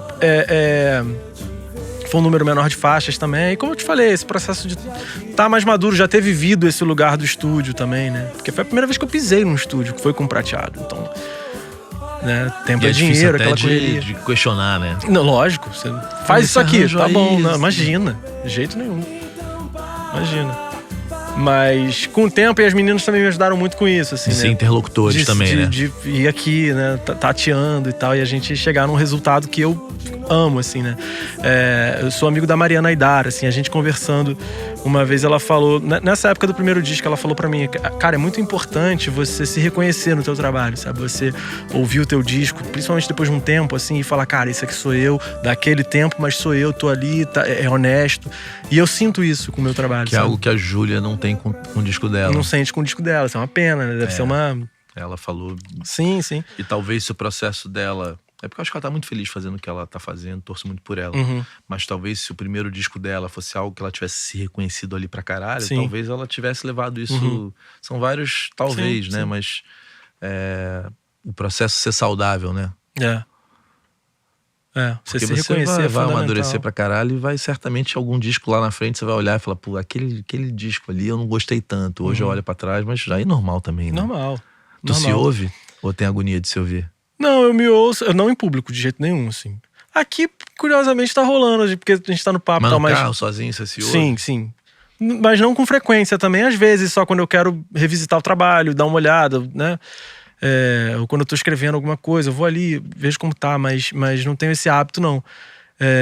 Eu ouço muito antes de lançar. Quando eu recebo, eu fico ouvindo muito pra acostumar e tal, pra depois publicar. Mas em público de jeito nenhum, não consigo. Assim, bota meu clipe na sala, na festinha com a galera, eu fico querendo morrer, é foda. Você fica? Fico. Eu tenho isso, assim, eu não tenho esse lugar de... Botam no som do teatro, os amigos fazem isso, né? Bota aqui, bota aí, pavô, né? Bota pra tocar na caixa de som. Eu fico assim, caralho. Você fica sem graça? Eu fico meio... Pô, calma aí. Quais são os desafios agora, cara? Olhando pra frente, com o segundo disco sendo lançado. Vocês estão olhando pra onde, o trio? Eu acho que a gente, quando começou lá atrás, né? A gente fez um planejamento, assim, para 5 anos de trabalho, que justamente está vencendo agora. Assim, a gente está chegando no final desse ciclo, né?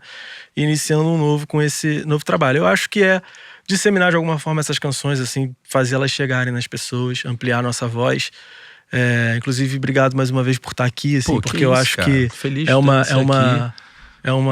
lugar importante, assim, pra gente se fazer ouvir. É muito difícil pro artista independente, né? Você conseguir chegar nas pessoas.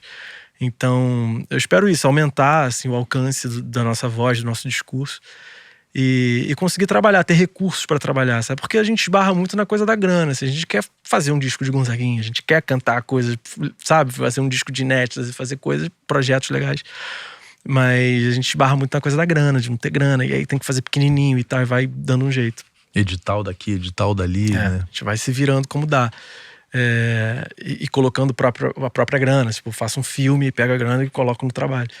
É foda, né, cara? É foda, mas é a vida também. É a vida e é bonita e é bonita.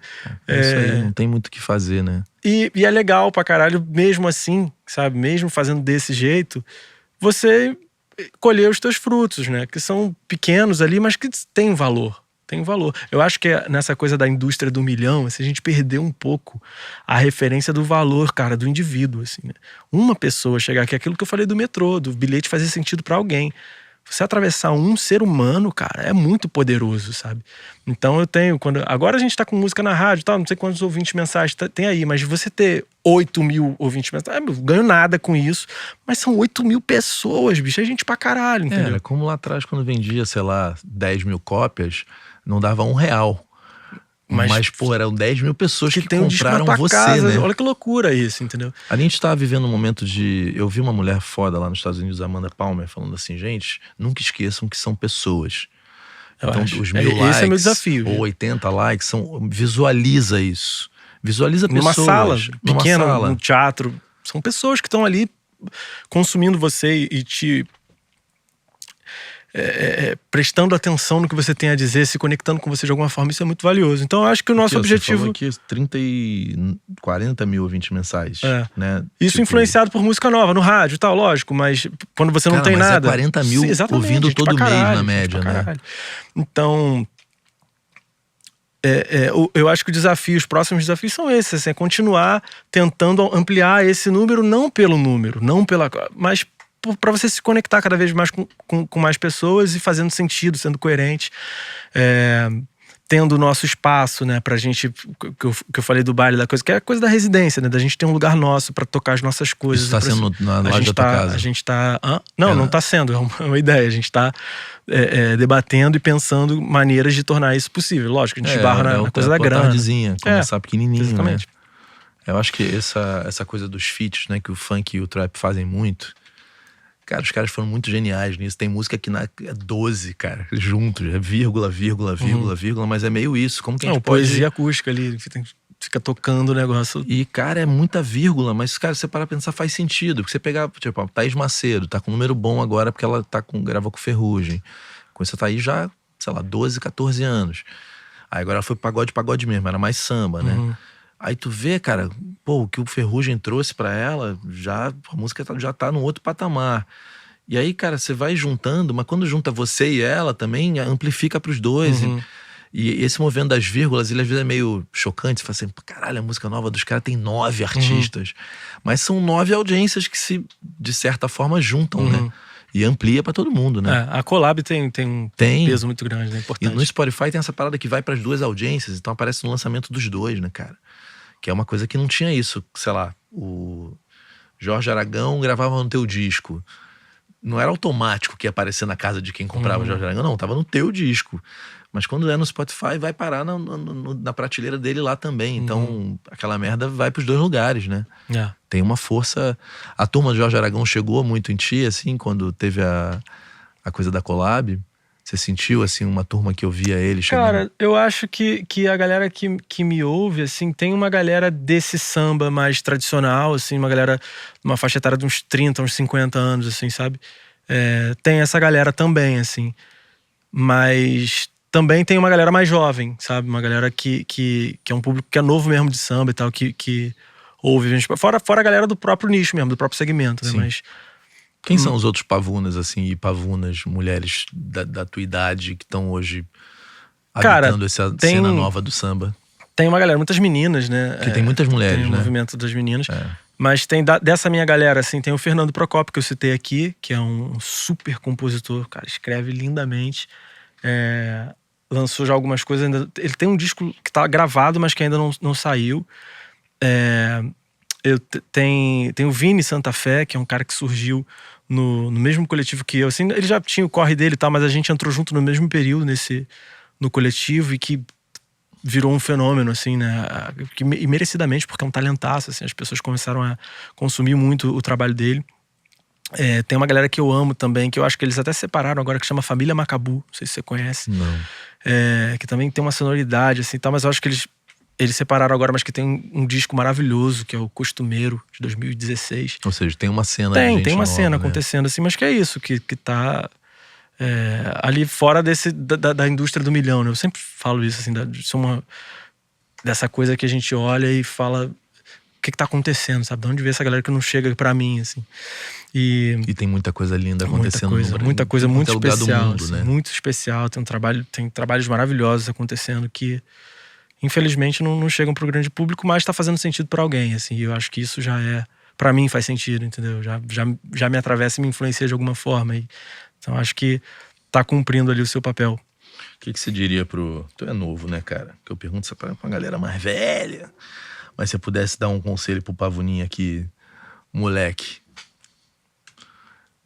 Cara, eu acho que seria um encontro interessante, hein? Eu acho Chegar lá, moleque, deixa eu te contar uma parada. Eu né? acho que ia ser... Eu já pensei nisso algumas Já pensou? vezes. Já. Eu acho que eu ia... A princípio, eu ia falar assim, calma aí. Tá zoando. Você gravou com o Jorge Aragão? Tu tocou no Rock in Rio? Pô, calma aí, que loucura é porque essa? são coisas meio improváveis quando Muito, você olha pra trás, muito, né? muito. O Rock in Rio, você nem me falou, cara, antes de você me responder essa pergunta. Como que foi chegar no Rock in Rio? Muito doido, porque isso, por exemplo, eu nunca pensei, né? Eu nunca pensei nisso. Tocar no Rock in Rio. Eu pensava tocar na rádio, nos grandes festivais de samba e tal, mas no Rock in Rio não. Então quando chegou o convite, que a gente se viu nesse lugar, assim, pra gente foi uma loucura. Mas que foi maravilhoso, assim, cara. Eu acho que foi, de novo, né? Essas coisas do universo, essas retribuições da música e tal. Eu acho que foi uma conquista muito bonita, nossa, assim, minha e da minha galera. Porque 2 anos antes da gente estar no palco do Rock in Rio, a gente estava na calçada, na feirinha da Pavuna, tocando junto, assim, sabe? Por um pratinho de batata frita e meia dúzia de cerveja. É isso que a gente não pode perder do radar. E no dia seguinte, o show seguinte, a gente tocou no Rock in Rio, no Espaço Favela. Na semana seguinte, a gente tocou no boteco na Tijuca, ali na...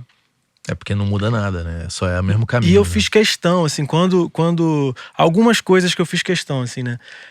Primeiro de ir pro show do Rock in Rio com a minha galera, porque na época todo mundo começou aquele assédio, né? As sondagens das pessoas querendo estar junto e tal, quando a gente foi anunciado. E eu não abri mão da minha galera. Eu falei, não, porque a gente conquistou aquilo junto, assim. Eu tava lá por shows que a gente tinha feito antes juntos. E foram os caras que estavam comigo roendo o osso lá na Praça Copérnico, lá na feirinha da Pavuna. Então seria muito incoerente da minha parte, nesse momento, eu chegar com uma outra galera, né? Então, isso foi uma exigência minha. Outra coisa foi essa coisa do show seguinte ser o show que foi num boteco lá pô, esqueci o nome do lugar ali na Tijuca, que a gente tocou no aniversário. E a gente podia não ter tocado ali e tal, mas eu, Tipo, não, eu fiz questão, a gente vai lá e vai tocar, porque é isso, nosso trabalho é esse. A gente foi lá e se comunicou com aquelas pessoas e se conectou. E foi maravilhoso, e a gente segue a nossa vida assim que a gente pensa o nosso trabalho até hoje. E isso eu acho muito maneiro, assim, sabe? Eu acho que isso torna a gente o que a gente é. Então eu diria pro Pavuninha, primeiro eu ia contar todas essas coisas, né? Ele não ia levar fé. Acho que ele ia falar assim, mano, foge, tá causada pra mim uma hora dessa. Mas o que eu diria mesmo pra ele é assim, cara, continua acreditando nas tuas coisas, assim, sabe? Sendo quem você é, com os teus valores. Acredita nisso e vai. E tenha paciência, tenha uma boa relação com o tempo, porque eu acho que quando a gente é mais jovem, a gente é mais ansioso, né? E hoje eu acho que eu tô sendo mais amigo do tempo, assim, sabe? Isso é uma coisa que o artista tem, a relação com o tempo, do que não acontece no tempo que se tem a expectativa que aconteça. É cruel pra caramba, Se você não né? aprende a lidar com isso, você enlouquece. Você enlouquece, ou você começa a meter os pés pelas mãos e fazer coisas que você não tem que fazer, né? Então, acho que eu diria essas coisas, assim, Tua mãe é viva ainda? Sim. Teu pai também? Sim, meus pais estão lá no Salgueiro. E quando eles souberam que você ia tocar no Rock in Rio, como que foi? Cara, é engraçado isso, porque a minha mãe... O meu pai, ele é pai, né? Então ele fica feliz e tal, mas meu pai não curte muito esse universo do samba, do pagode e tal, ele não ouve. A minha mãe não, minha mãe ouvia, vai no pagode e tal. E a minha mãe, naquela época que eu falei do morro, do vai trabalhar, do isso e aquilo, era esse discurso, vai trabalhar, vassourada, cavaquinho, caralho, o tempo todo, blim, blim, blim, blom, blom, blom. Hoje é a maior fã. Rock in Rio, faixa na cabeça. Que maneiro. Porra, e as amigas junto, não sei o quê, amarrado, vai a tudo. Vai no teatro, vai não sei onde. Adora, né? E deve ter um orgulho danado, né? Tem, fica feliz e tal. Mas eu entendo também aquele lugar lá atrás, né? Dessa Proteção, preocupação. amor, né, Lógico, cara? Eu entendo. Porque, cara, eu tô com um filho de 4 anos agora, eu fico todo moleque, porra, muito maluco ver crescer. Pega a bateria, já começa a bater, já dá um... Cara, ele tem a bateria, que meu pai quis se vingar de mim, né? Então deu logo uma bateria pra ele com 2 anos de idade, um mini bateria, mas foi um esporro do caralho. Uhum. Não sei se ele vai pra música, mas é aquela... Começa a preocupação já agora. Já, com 4 anos. Então você já começa a falar, cara, quem vai ser, né? Foda. Tipo... pô, tu dá amor demais. Eu não tive tanto amor com meus pais como os seus. Quando eu era moleque, estavam na rua trabalhando. Então você ficava com a tia-avó, eu ia pra casa da mãe da minha madrinha. Meu filho não, eu fico muito em casa. Porra, todo mundo tá em casa. Então o moleque tem sempre 3 pra amar ele, sabe? Pô, caramba, será que esse excesso de afeto, o que vai causar? Porque o que causou a ausência, né? Tipo, tudo tem uma medida que vai pro bem e vai pro mal, né? E aí começa uma preocupação, cara. Você acha que o Bosco não tem preocupação com os filhos? Né? Tipo, pô, quando fala assim, vou trabalhar com arte, ou não vou. Porra, cara, e o mundo tá maluco pra caralho, né? Sei lá, com o que ele vai se conectar, né? Quando ele internet. É foda, cara. Imagino. Pô, irmão, prazerzaço ter aqui. Pô, obrigado. E a próxima vez que você tiver alguma coisa lançando, fala com a Júlia, com a Gabi. Aliás, Gabi, o Pretinho, corta em mim aqui. É em você, bebê. Ô, Gabi Azevedo, vamos marcar de você vir aqui, viu? O convite tá feito. E aí, Pretinho, o que você achou desse papo? Ih, maneirinho, filho. Tá até comentando com a Renatinha ali. Aulas, Passei de ano. Passou de ano, pô. Não, ó, 9,5, pô. Então passou demorou. bem, passou Então demorou. bem. Negão, muito obrigado por ter vindo aí. Tamo junto, obrigado a vocês. Ó, te vejo daqui a 10 anos, hein? Demorou. Ó, não vai fugir não, hein? Já anotei aqui, hein? Demorou. Família, vejo vocês no próximo episódio, hein? Fui que dá tempo de pegar o metrô ainda hoje. Ai, que delícia!